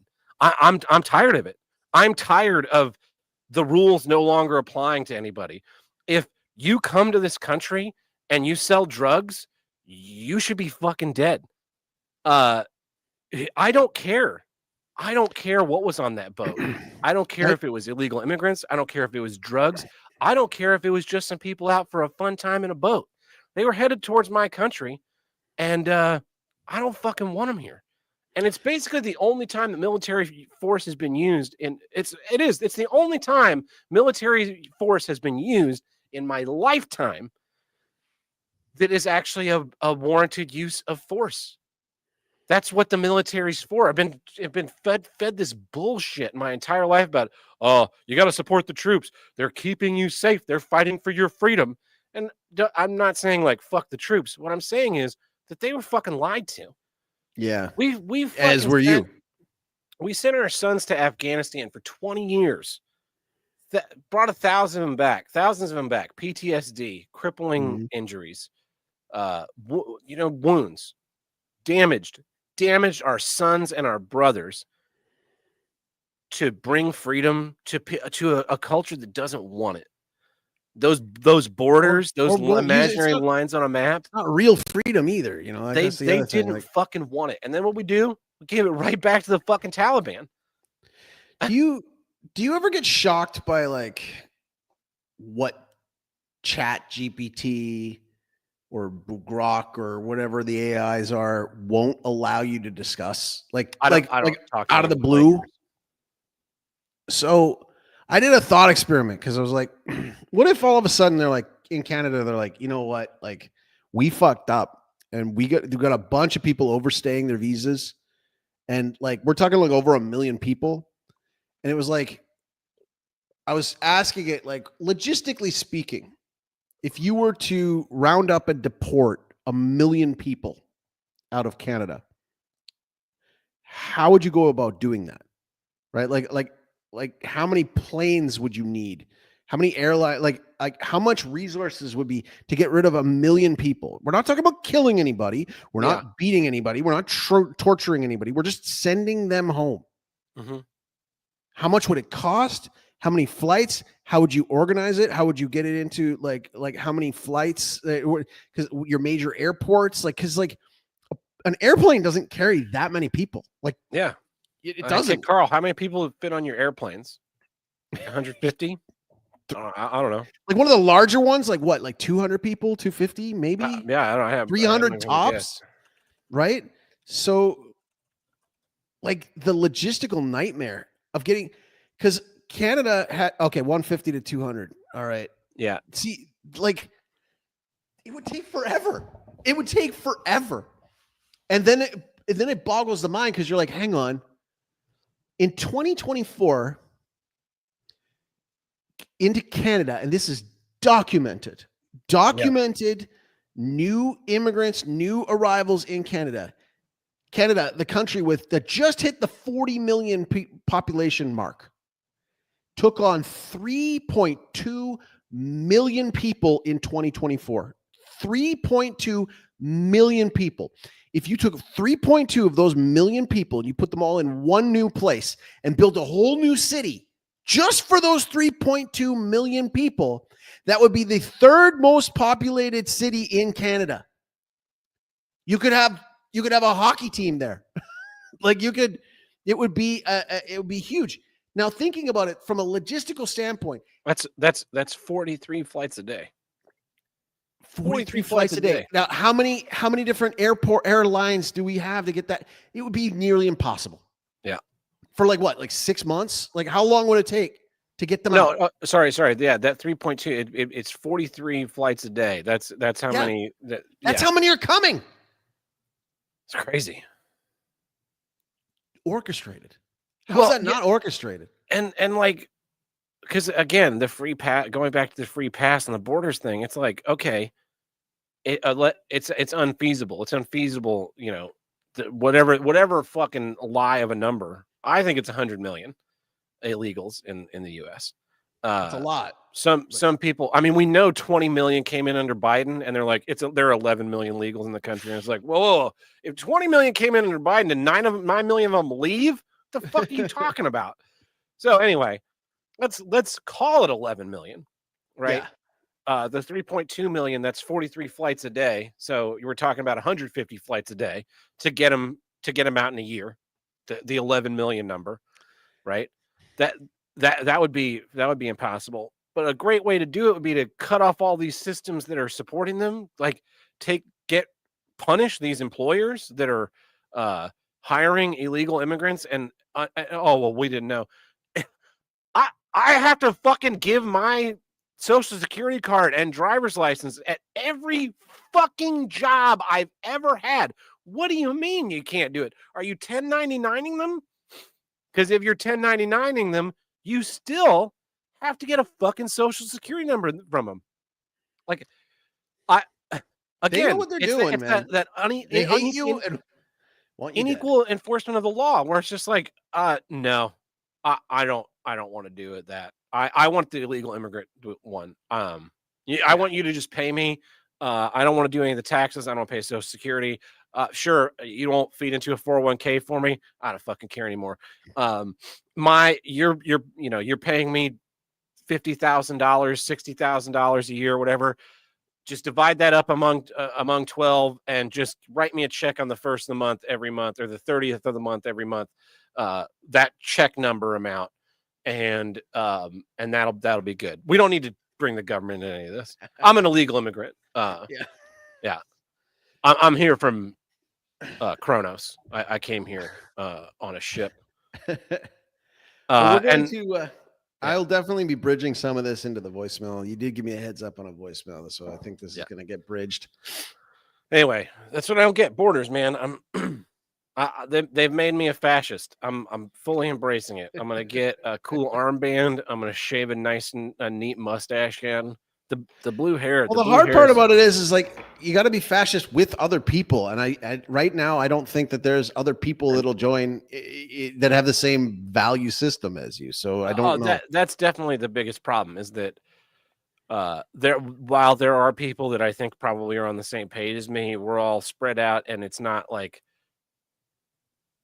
they're going to be in real trouble if this continues to percolate. Like, I think they know that, and that's why they're pushing it. I think that, I think you're seeing these things. I think it's not an accident that it comes across your algorithm at the times that it does come in. I think that these things often are covering up for something else that you're supposed to look away from, that you're not going to learn about, because it is a piss off, that arena thing. When I saw that, it's there's no words. There's no words. There's a powder keg happening, man. And I think that they're doing it on purpose. You've got people flying flags that don't belong, that aren't this country's flags, flying here in the streets, protesting pride in the country that they fled from, these refugees from Somalia, they go back on vacation to Somalia every year. Like, that's not what a fucking refugee means, my friend. If you're a refugee, it means you had to flee the place. If you're going back on vacation, you're not afraid of anything. So the next time you go on vacation, fucking stay there. That's the thing. There was a guy from Paraguay who was in the news because he went up there to go and visit his sister, overstayed his welcome, and then tried to claim refugee status. And the people in Paraguay are like, whoa, fuck you. Like, what do you say you're a refugee from? Like, there's nothing, we're not at war. There's no tensions here. What are you talking about? I've seen that too, where it's just like, yeah, he's filed on a third appeal for refugee status to stay here, and it was a no again. The refugees in Canada, the most are coming from India. Yeah. What are you fleeing? What war is happening there? What are you talking about? Go home. Go fucking back where you came from. Enrich your own fucking nation. Well, and I'll touch on it again, because there's this uppity thing where it's people who get mad at when people like me are called expats and not immigrants. It's like, I came here legally. I don't draw on your system. I stay out of everybody's fucking way. I don't tell anybody else what to do. I'm a net positive to your economy. And I mean a real net positive. What's that? I built other people's homes. Yeah. Except for those poor people you're running out of their homes. Oh, that I bought legally. I bought it legally. Yeah. I bought it legally, and I'm building them a better home. Like, what are you talking about? Like, yeah, it's it's mind-blowing. It's mind-blowing that we're just kind of like, I used to think Ronald Reagan was a great president. I really hate Ronald Reagan now. Like, I really kind of white hot hate Ronald Reagan. Yeah, he deserves it. He sucks. It's just like, nah, we could have. It's also it's disheartening to know that, like, right now we're just like, flip the toggle. It was at full tilt open borders, and now we've like turned it down. It was at 11. Now we're at like a 6, and it's like, wow, this is so much nicer already. We're getting rid of people. Still at 6. Illegal crossings are way down. This we're people are self-deporting. We're deporting 1,000 people a day or some fucking pissing at number, and then it's just like, yeah, that's great. What if it was -11. Think about all the great shit we could do if it was negative. You weren't 11, or even sponsoring other people's kids because it makes 0. you a cuckold. It makes you a cuckold, like by definition. America Because is the your world's resources, yes, your resources go to raise other people's kids. That's what happens when you're a cuckold.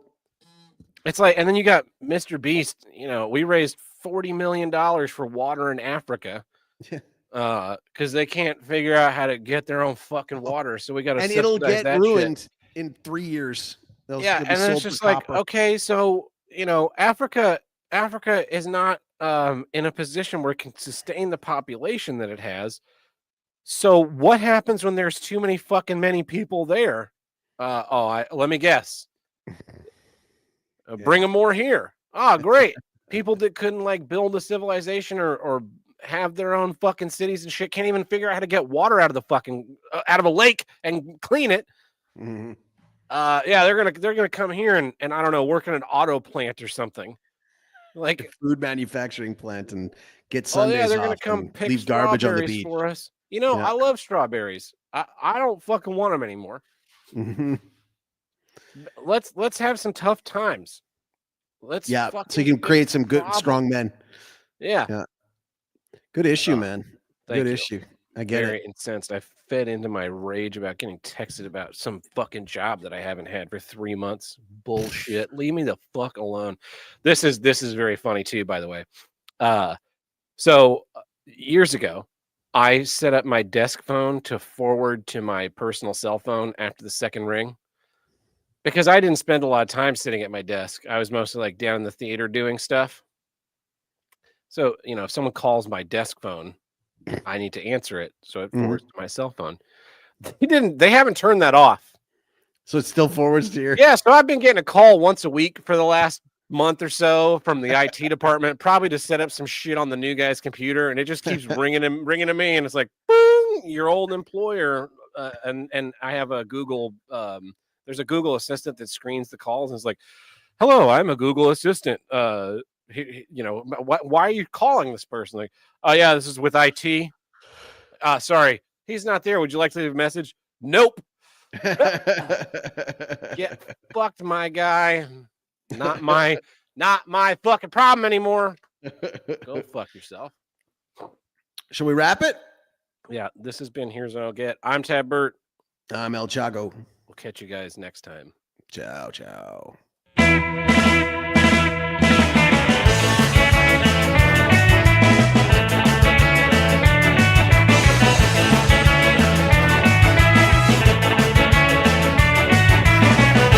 If you want to call into the Here's What I Get hotline, you can call us at 704-750-9434 and tell us what you don't get. Oh, thank you, studio audience. I did that number very, very well. I hope this shows up in the like edit or in the. If it doesn't, I'll have to go add that in so that joke makes sense, or it won't be there. And just be like, "Oh, Tab has really lost his fucking mind. He's got some real dementia." Oh, all right. Looks like this one is from coming in hot. If it ever loads. All right. Hey guys, Deadhelm here. Here's what I don't get. Parents in school starts, they just act like they're the most important people on the road. I understand, your kid might be late to practice or whatever, but you do not need to cut me off on a 2-lane road to merge to go to a different town. I'm going to work, okay? I have a job. I'm employed. I'm like you lazy piece of garbage. Ooh, I have kids. Feel bad for me. No, kids are a gift. Don't act like having a kid is a punishment. You decided to have kids. Stay furious. The number of people. So we're driving. We had a 10-foot or 12-foot U-Haul. The smallest box truck U-Haul. Yeah. And then we're towing my sister's car on one of those little 2-wheel dolly things, right? Yeah. So if I'm driving and I see that, I'm like, that guy's pretty heavy. We're probably talking about, average car, normal car is like 1,500 pounds, a little less than 2,000 pounds. We're probably talking about like 3,500 pounds, somewhere in there, plus another car behind us. Just, weight of the truck, weight of the random shit in there. Mm-hmm. Number of fucking people are just like, oh, I got to get over right away. Like we're in the right lane or the center lane, just kind of cruising as fast as this shit box will go with all the weight that's in it. And Mhm. these people, we got cut off so many times. Like slam the brakes on this fucking truck, and you're just like, oh, I hope this doesn't skid in and Ugh. kill you, you idiot. I think just in general, I kind of hate every other driver on the road. Like, Yeah. I don't even have a distinction anymore. I don't even like following friends. Do you ever have it where like you have 2 or 3 different vehicles, you don't know where you're going, and you have a friend in front of you you're trying to follow, and they're not fucking good at like Yeah. letting you follow them? Like they Yeah. either have a lead foot or they're just like they don't signal like when you need them to. So you're like, oh shit, come on, man! Like I'm trying to follow you here, or And they don't like anymore- they like run a yellow light so you get fucked at the red light. Yeah. And it's like, what are that you was doing? real fucking annoying. Yeah, what were you thinking? I've just blasted through these yellows, so now you have to run. Yeah, anymore. I'm just like, where are we going? Where are we Yeah. going? Where are we Yeah. going? Where are we going? Okay, this. Yeah, and then, I'll, like, and then like if you pop it do up on get Google Maps, separated, it's like this. how right about here, you pull over somewhere and wait for me, or be like watching for? Oh, you weren't paying attention? Yeah. It was your one fucking job. Yeah. Here's another one. Yeah, here's what I don't get. When you are filling out your information on an account or of any type, and it goes country, why is it, and they're all listed in alphabetical order, why is it United States on fucking top? God damn it. Yeah. Why isn't United States the first fucking options? I have to type U, and then it goes Uganda? Go fuck yourself. I want United States front and center for every single website. I don't give a fuck if it's European, fucking Asian, fucking United States front and center. Go fuck yourself. Yeah, the sites that put US as the top one are my favorite. I actually filled out one of those like this week, and I like clicked it open, and it's like Afghanistan. Just scroll. Canada's not that far down, so it's not like. And then you got like United Arab Emirates, and then you get. You know what you also get? Yeah, Is you get that Kingdom. bullshit like United States, like Virgin Islands. Yeah. Get fucked. Well, Yeah. it's also really annoying. What was I filling out? I was putting in my address, right? And so, it's like St. Louis, Missouri, 63105. And in my mind, these websites should have a database that just pulls when you put the 6-digit zip code in. It's just like bing, 63105, that's St. Louis, Missouri. 27, my 27 something is what Portland, Oregon was. 74112 was Tulsa. You just be like boop, boop, boop, boop, boop. St. Louis, Missouri, that's in the United States. You don't have to then put Missouri and then scroll through this fucking list to find United States. Yeah, that should be that. But because people move their phones around all the time, they don't have the area code where they're living. Like a lot of people are borderless on their mobile phones. So in the U.S., we have a 6-digit zip code that identifies you. Yeah, where you are in your state, like 90210. 63105 and 63130 are 2 different sides of the street, but you could be Right. like, this zip code puts you in this little of St. Louis. I hate that shit because when I order stuff online and I have to put in my like credit card information with my billing address, and because I'm in Paraguay, and it's like you must put in a zip code, and it's like, motherfucker, we don't have zip codes here. 00000, and it doesn't let me do it. I hate it. Yeah. I also hate those things because I feel like, okay, let's say you have some function in multiple countries. Do you really have shit in Uganda? No. So don't fucking put it on the list. It's just a lousy, cheap, thrown together template that they just smacked in there, and that's about it. Yeah. It should do better. There's a few of them out there that have United States and Canada and England and like in the top 3 or whatever. But what bugs me now is that like when I sign on to like PayPal or if I go on to like Yahoo or something like that, it automatically defaults to the Spanish one. And so I always have to like scroll down and look for it and put it in English, and drives me nuts. My VPN is set to Norway still. And So every so often I don't realize that it's on, and I'll like log into Google Maps, and it's all like in fucking gobbledygook script, and I'm like, why is everything in St. Louis looks like it's fucking weird? And then I'm like, I think something, and then it changed up to kilometers too. Like I was looking at when I was looking at routes for this road trip, it was like it's 3,221 kilometers, and I'm like, why does it say kilometers? Leave me the. Where's the button? I was searching to find the button to switch it back to miles, thinking I had clicked something, and my brain wasn't even processing that the shit was all written in Norwegian and not English. Yeah, that'll happen to you. Yeah. Do we have more? Yeah, I got. Oh yeah, 3 more. Yeah, we got. Hey Tab, this is Alex. Love the show. So here's what I don't get. Internet courage.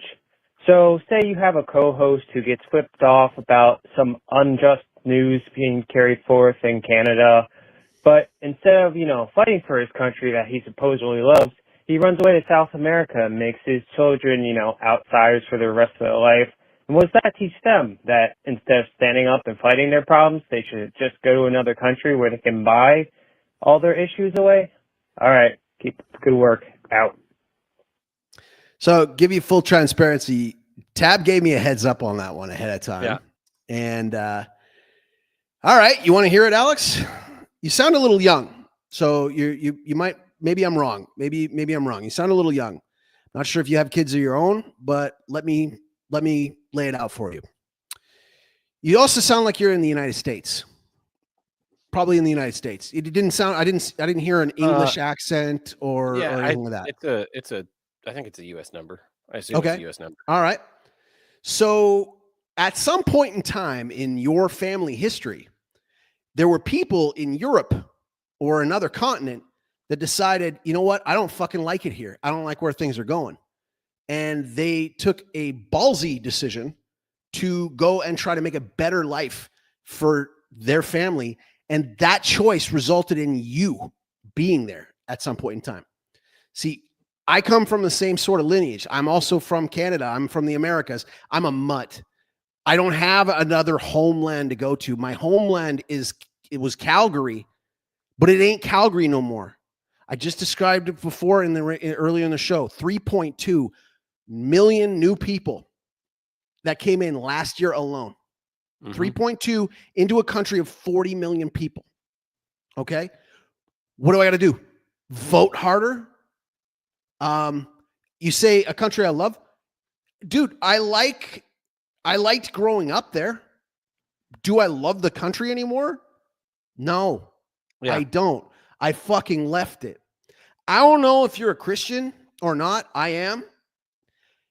When I discerned to leave, it came about when I was actually praying on it and listening and trying to figure out what I got to do. And sometimes you do the old Bible roulette. That particular day, I didn't do it that way. I had a set program I was going through, and it just happened to be when I was trying to figure out what the fuck I got to do to help my family out. And I come across the story of Joseph, the father of Jesus, and he gets a premonition of that King Herod is going to start murdering all the firstborn children, all the children in Jerusalem.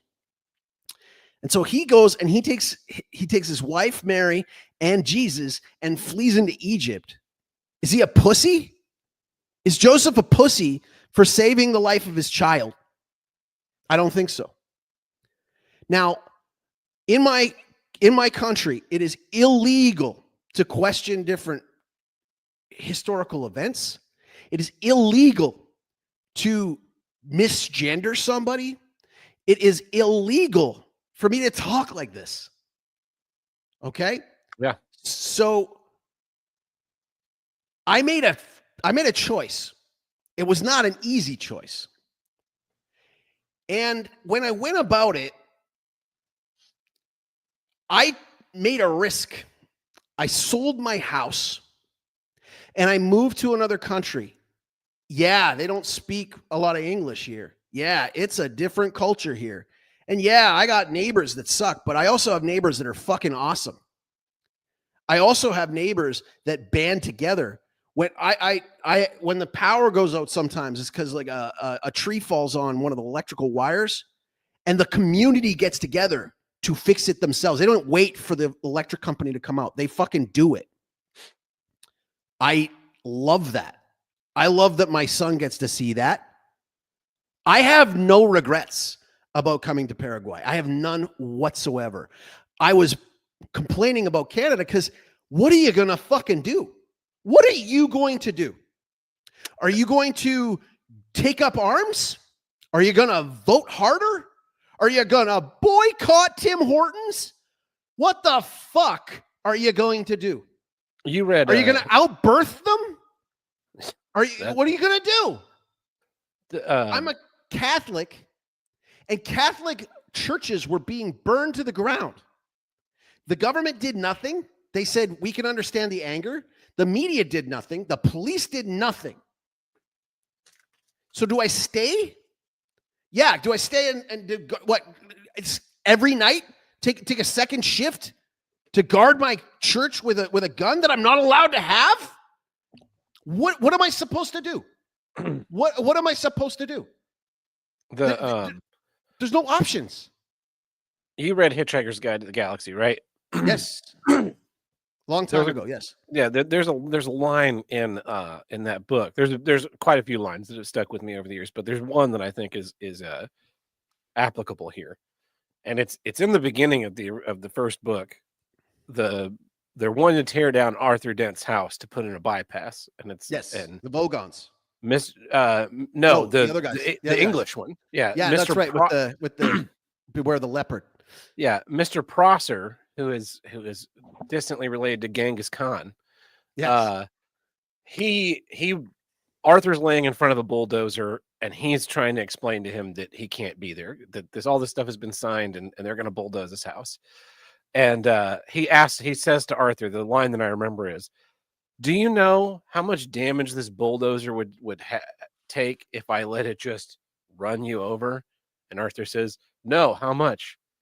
And Mr. Prosser says, "None at all." Yeah. And that's what this machine is. Like, that's what this podcast is too, by the way.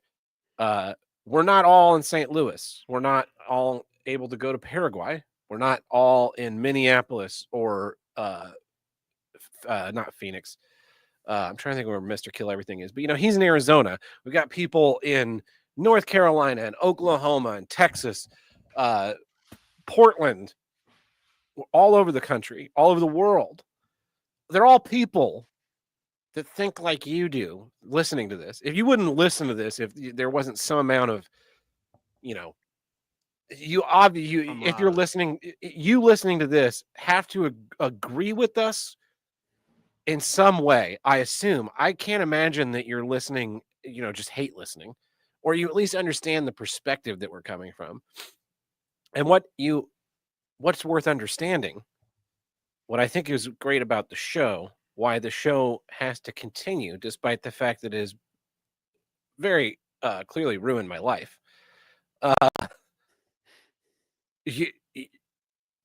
You have to understand that you're not alone. You're not alone in believing these things. You're not alone in feeling these ways. You're not alone in being angry that the world is not the way that it was sold to you. And Chaco and I are the ones talking. We're just the ones that are putting the words out there, right? If you feel this way, you have to know that there are other people that feel the same way. And so we can't all get together and stand up in front of the giant machine, but we can at least know that we're not crazy. We're not crazy for thinking these things. We're not crazy for feeling this way. We're not crazy. Like, our eyes aren't deceiving us. The world is fucking broken. And you gotta just kind of look out for what you can. Chaco has a family that he has to protect and keep alive and keep away from the harm. Because what would happen if you were in Canada is, they would kick in your front door because you're on this show, and they'd take you away and try you in some fucking circus court with a bunch of fucking people who have been in Canada for all of 14 hours as your jury of peers. I don't even know how your justice system works up there. I assume it doesn't. And then they'd send you to prison to be re-educated, and they'd take your kids and send them to public school and be like, well, this is why your dad's a bad man. And then they would just fucking resent you, and everything would be lost. My life is not exactly where I thought it was going to be at the beginning of this year. But what I came to decide after getting to St. Louis was that the way I'm looking out for myself is by living and creating the opportunity for a life that I want, not living to work, not, finding art, finding ways to make things, finding ways to create. That's what makes me happy.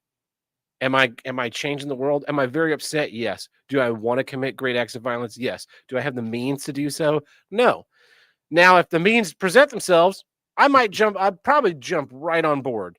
But until then, the only thing that I can do is shout into the ether, shout into your ears, and create what I can, process my life through the lens that I have.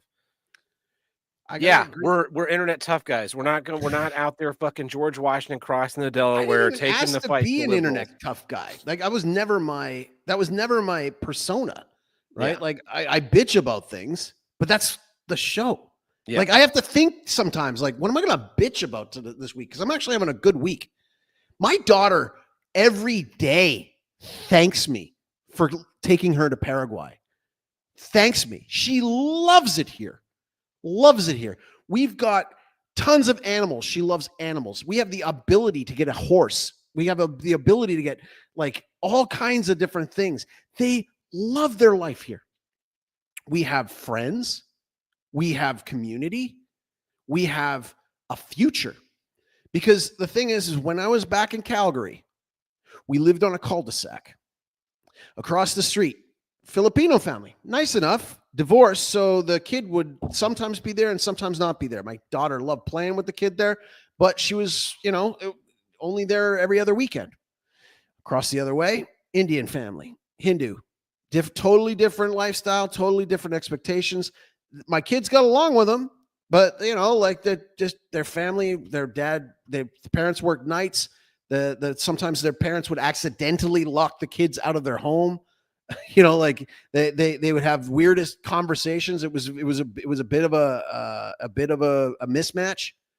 We had a Jewish family from Israel. They didn't talk to us. They would burn by the grandmother sometimes said something. Mm-hmm. Ironically enough, nearby Egypt, the family from Egypt, another family from Australia, another family from England, another lady from Poland. The Australian family, they were all right until COVID came. And then I thought they were cool enough. The lady was like organic everything and farmer's market, this and that, but she rolled up her sleeve as fast as she could and she was pregnant. And then she had a deformed baby because of it. And then all this was going on. We had people ratting each other out. We couldn't have friends over for dinner or anything like that. And I saw what was around me and I was like, you know what? Fuck all of you. Because the thing is, I can't attack all of you. What are we going to do? I can't convince any of you of anything. So you say, stay and fight. Fucking how? Give me a fucking idea. Give me one idea. The truckers tried and they were destroyed. Yeah. And sure, maybe now, it went through the legal system and they got some, but it's putting your life on hold for 4 years while all that shit live happened. To fight another day, man. Live to fight another day. My great grandfather and his bride, he was Polish, she was Ukrainian. They were living in the Ukraine. The Soviet Union was starting up. Everything was kicking off there. He could read the fucking room. He got the fuck out of Dodge. Yeah. Okay. He got out of Dodge, lived to see another day. Unfortunately, he was my age when he came over. And they didn't treat foreigners from Poland very well. If you weren't British, you weren't treated very well. So you got shunted to the north and in the crappiest part of Saskatchewan, and he couldn't find a job. So what did he do? He enlisted and went back into the military as an old man. And then when I was all over, he got a job at a mental institution where he was murdered by an asylum patient. But his kids lived. His oldest son was my grandfather, and he was able to have a family and have my dad. And The whole reason I'm here is because somebody fled when the walls were closing in. So, Yep. what do you want me to do, tough guy? What do you want me to do? What, vote harder? Donate? Boycott? What am I going to do? The inflation rate in Canada since I left in 2021, I'm seeing the photos of the receipts for the food bills my parents have to go get. Like, it's insane. I'm going to have my whole house paid off next year. At the end of next year. I'll own my land. And if everything fucking went to hell, I could produce my own food. And I'm, far enough away that the United Nations will have to really work to come and get me. So Yeah. I think I'm not going to regret my decision at all. And I'm going to raise my family the way I'm going to raise my family. And you're never going to tell me how to do that again. That's it. We got another one, but I think we should just cap it and hold it on to the next time. No, this one's also shitting on you. Yeah, let's wait until next time. I can only deal with one at a time. Well, I've already marked this one as played, so I have to. I have to fire it up. Let's go. This one's. So actually, this is funny because there's a somehow this rumor got started that you have another podcast. I used to. No, like a concurrent with this show podcast, and someone was talking about it on our Discord, and I was like, "What are you talking about? What are you I talking Trust about? Low Context?" And they're like, "No, it's this one. It's on Rumble." And it's like, yeah, that's not Chaco. That's just another Canadian guy, I guess. Does he even look like me? I think it's a voice only thing.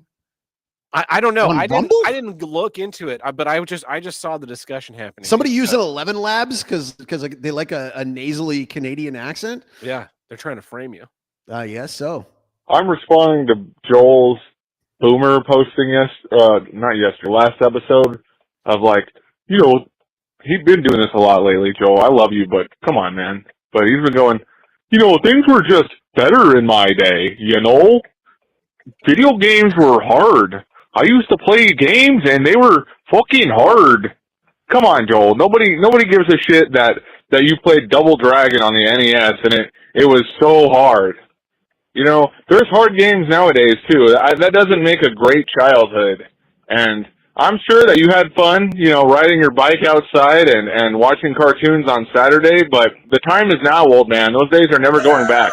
And I think that you're just, huffing nostalgia, which, that's okay. You can huff nostalgia, but everything wasn't better back then. And I know he's going to go, but it was, though. It was, though.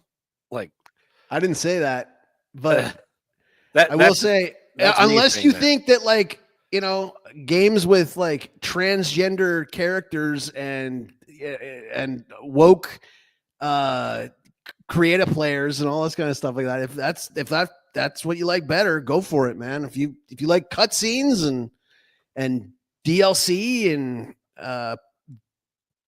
getting called names on online and all that kind of stuff, man, whatever floats your boat, go for it. I'm going through my third round of playing Shining Force 2 on the Sega Genesis, and there's no finer game than that one. There's no finer game than that one. It's like replayable. It's like watching the Lord of the Rings trilogy again. You got to do it every 10 years or so just to kind of remember how awesome it was. But yes, I don't mind. I'll have nostalgia, but the games were harder.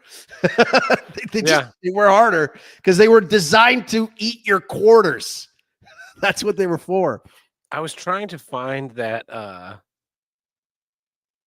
Nostalgia Tall ad from years ago, Yes. but it's not saved in the show file for that one episode. So it's probably with the Bruce Campbell 11 Labs. That shit was hilarious. And that was great because Tony was on when you played it. Yeah. Well, the whole theme of the episode was we kept getting interrupted by those autoplay ads because you were making like Carl and WATP, which I watched his show Dabble Point today, and it was like 35 minutes into the fucking thing before he got to actually talking about Stuttering John, which is why I was watching. It's like a 2-hour episode. First 30 minutes is him like talking about, I don't know, the Bills game and fucking reading super chats, and they do like 20 minutes on Stuttering John, and they read a bunch of fucking super chats. They do like 20 more minutes on Stuttering John, and they read a bunch of fucking super chats, and I was just like, holy shit, this is ponderous. At least there were no ads. All right, here's the last one. It's ridiculous. Yeah, what I don't get is mumbling in movies. I'm watching The Shot Caller for the first time, and I've had to turn on subtitles 2 separate fucking times, just to be able to hear what the fuck they're saying, because I could not understand a word. It's like, if it's not, you know, a loud movie with tons of explosions and then super quiet dialogue, it's fucking like, how do directors or whoever's in charge of that, like, how does that, like, yeah, it's really annoying. I'm with you, bro. Yeah, that drives me nuts. I hate it when you have to put on the subtitles on an English speaking film or something just to hear. And like, I have to do it more often than normal, even on like, even on shows that are speaking clearly. Cause like if we're running the AC or something like that, and there's that low hum, I'm going to miss some stuff cause I'm getting old and I'm hitting some of those frequencies, you know, but so we put those on, but like when it's straight up mumbling and you can't understand it, it's not like a BBC show or something. You're like, what the fuck did they say? The between that and the bad lighting anymore, like not being able to see there, like I've tried to watch movies during the daytime. I'm like, well, I guess I'll watch this at night when there's not sunlight coming in the window, and so I can actually maybe see what's going on. Is that like a new movie thing? Because like it is a new movie thing. They're trying to be more naturalistic, and it's like you can like make it be dark and be filming at night, and you know add a little bit of cinematography to make it light up, and then making these whispers actually whisper quiet to the point where you can't understand what they're saying. I hate subtitles on film, so I just refuse to do it. I'm like, well, I guess I don't know what he's talking about. So moving on. I don't mind subtitles on films because again, also too, like when you're watching with kids and they just like asking questions or blurting out things while you're watching the movie, like you're in a movie theater in Atlanta, it's like I like having the subtitles on because like I might miss a line and I don't want to stop it and bring it back. But you and I differ on that. I actually don't mind subtitles. I'm so used to them. I thought it was funny though, because like when I was in university, I took film and media studies as my minor. And I remember the very first time I saw a movie in film studies that was in another language that they did not put the subtitles on. And we were like, is this broken? Why are we not seeing the subtitles? I mean, I know this is supposed to be, you know, like a memorable, like I know it's a controversial film, but I feel like it's a little bit weird that we're having to sit through this entire thing and listen to this man speak and there's no subtitles. And that movie was Triumph of the Will, which is the Leni Riefenstahl documentary of like Hitler doing a like big speech in like Berlin, and it's like all like artsy and all that kind of stuff. But I thought it was so odd. I'm like, why didn't you give us the subtitles? And then like now here I am like 20 years later. I'm like, oh, that's why they didn't give us the subtitles. I get it now. Yeah. That's why they didn't want you to hear that. Okay. That wasn't a mistake.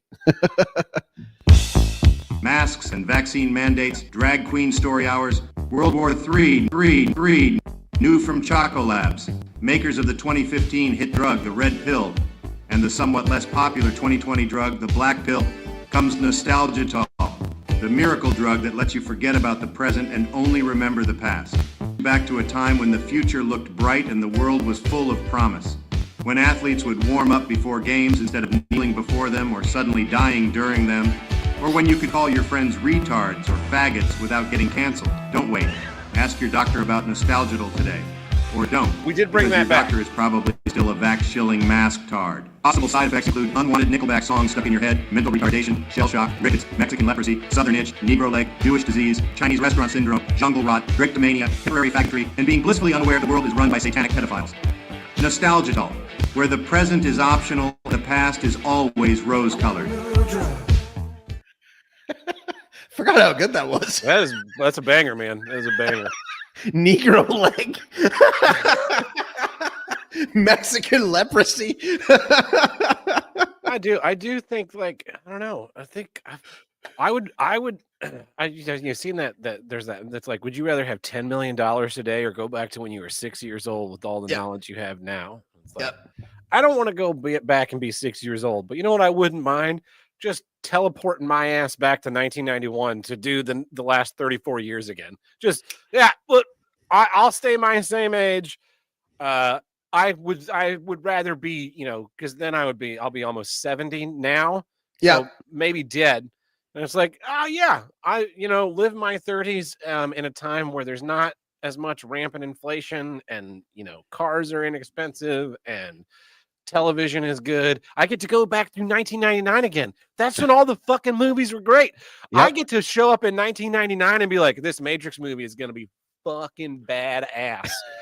And then the best part is I'll be able to go to New York in 2001. Oh, and film and stop the planes from hitting the towers and then watch them explode and collapse anyway.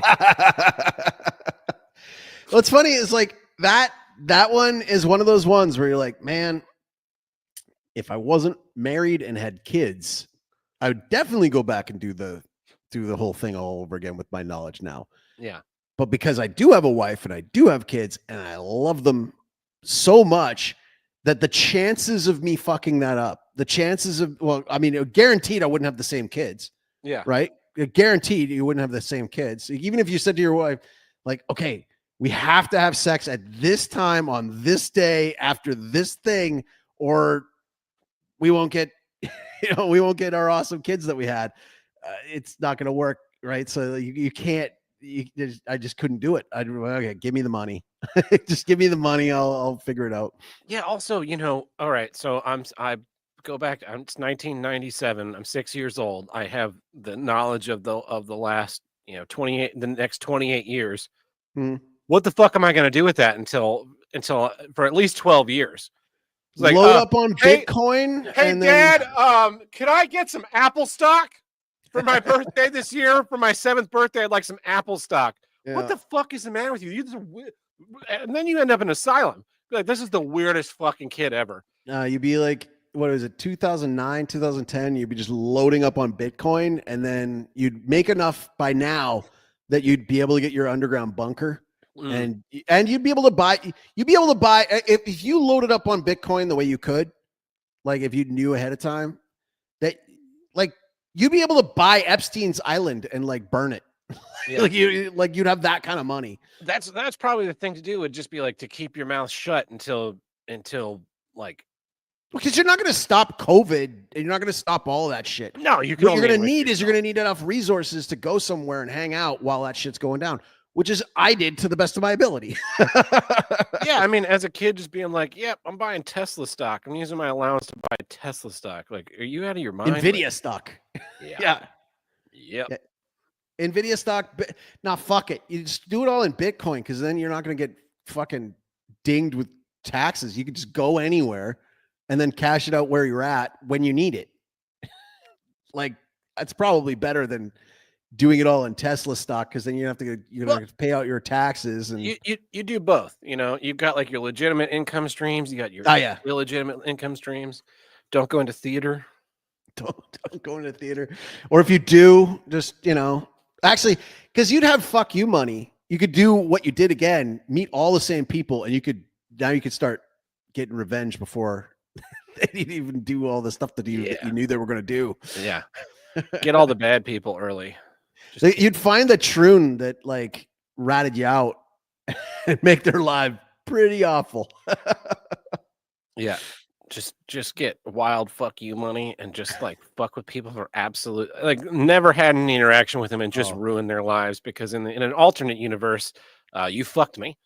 Well, think about it this way. If you were so like at one point in time, fucked me. At one point in time, like Bitcoin was worth like 30 cents. Yeah. So like, let's say you took every penny from your paycheck and you're like, look, I'm just going to put everything I got into this. Yeah. People are going to think you're an absolute madman. Yeah. Right. They're going to think you're just an absolute madman. Even, And it won't matter. so, 2009, 2012, I was in high school, just out of high school, and my paycheck was maybe, I don't know, maybe $500, $600. So, for 12 or 15 hours a week or something. Yep.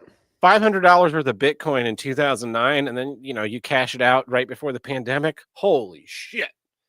Well, the first time I went to go and buy Bitcoin, it was $30 Canadian. And I said no because the guy wouldn't sell me one. He wanted to sell me 10. And so I would have had to give him $300. And I was like, too rich for my blood on this digital crap. I don't know if that's going to go anywhere. But let me just do the math here. Right? Let's say I did buy that. Okay. Now let's say you said with $500. Yeah, right? Yeah, probably something like that. Okay. So 500 divided by, let's say 30 here. So you would have bought 16.6 Bitcoin just from that one time. And it's over 120K now. So that would be worth, well, $2 million just from one paycheck. Yeah. Just one paycheck. So yes, you could go back and do that. And whenever I see that meme come up, I'm always like, yeah, I mean, if I was single, sure. Yeah, I'd go do that. But I'm not, and I wouldn't trade what I've got for you. You could give me any one of those ones. Like you could give me $10 billion. I wouldn't care. I wouldn't trade it for the world. So, anyway, is that it for our voicemails? That's it. That's the episode. That's everything. 2.5 hours of being on the air here. So, yeah, not a big one. There's a big one. Well, when you bring in 4 issues.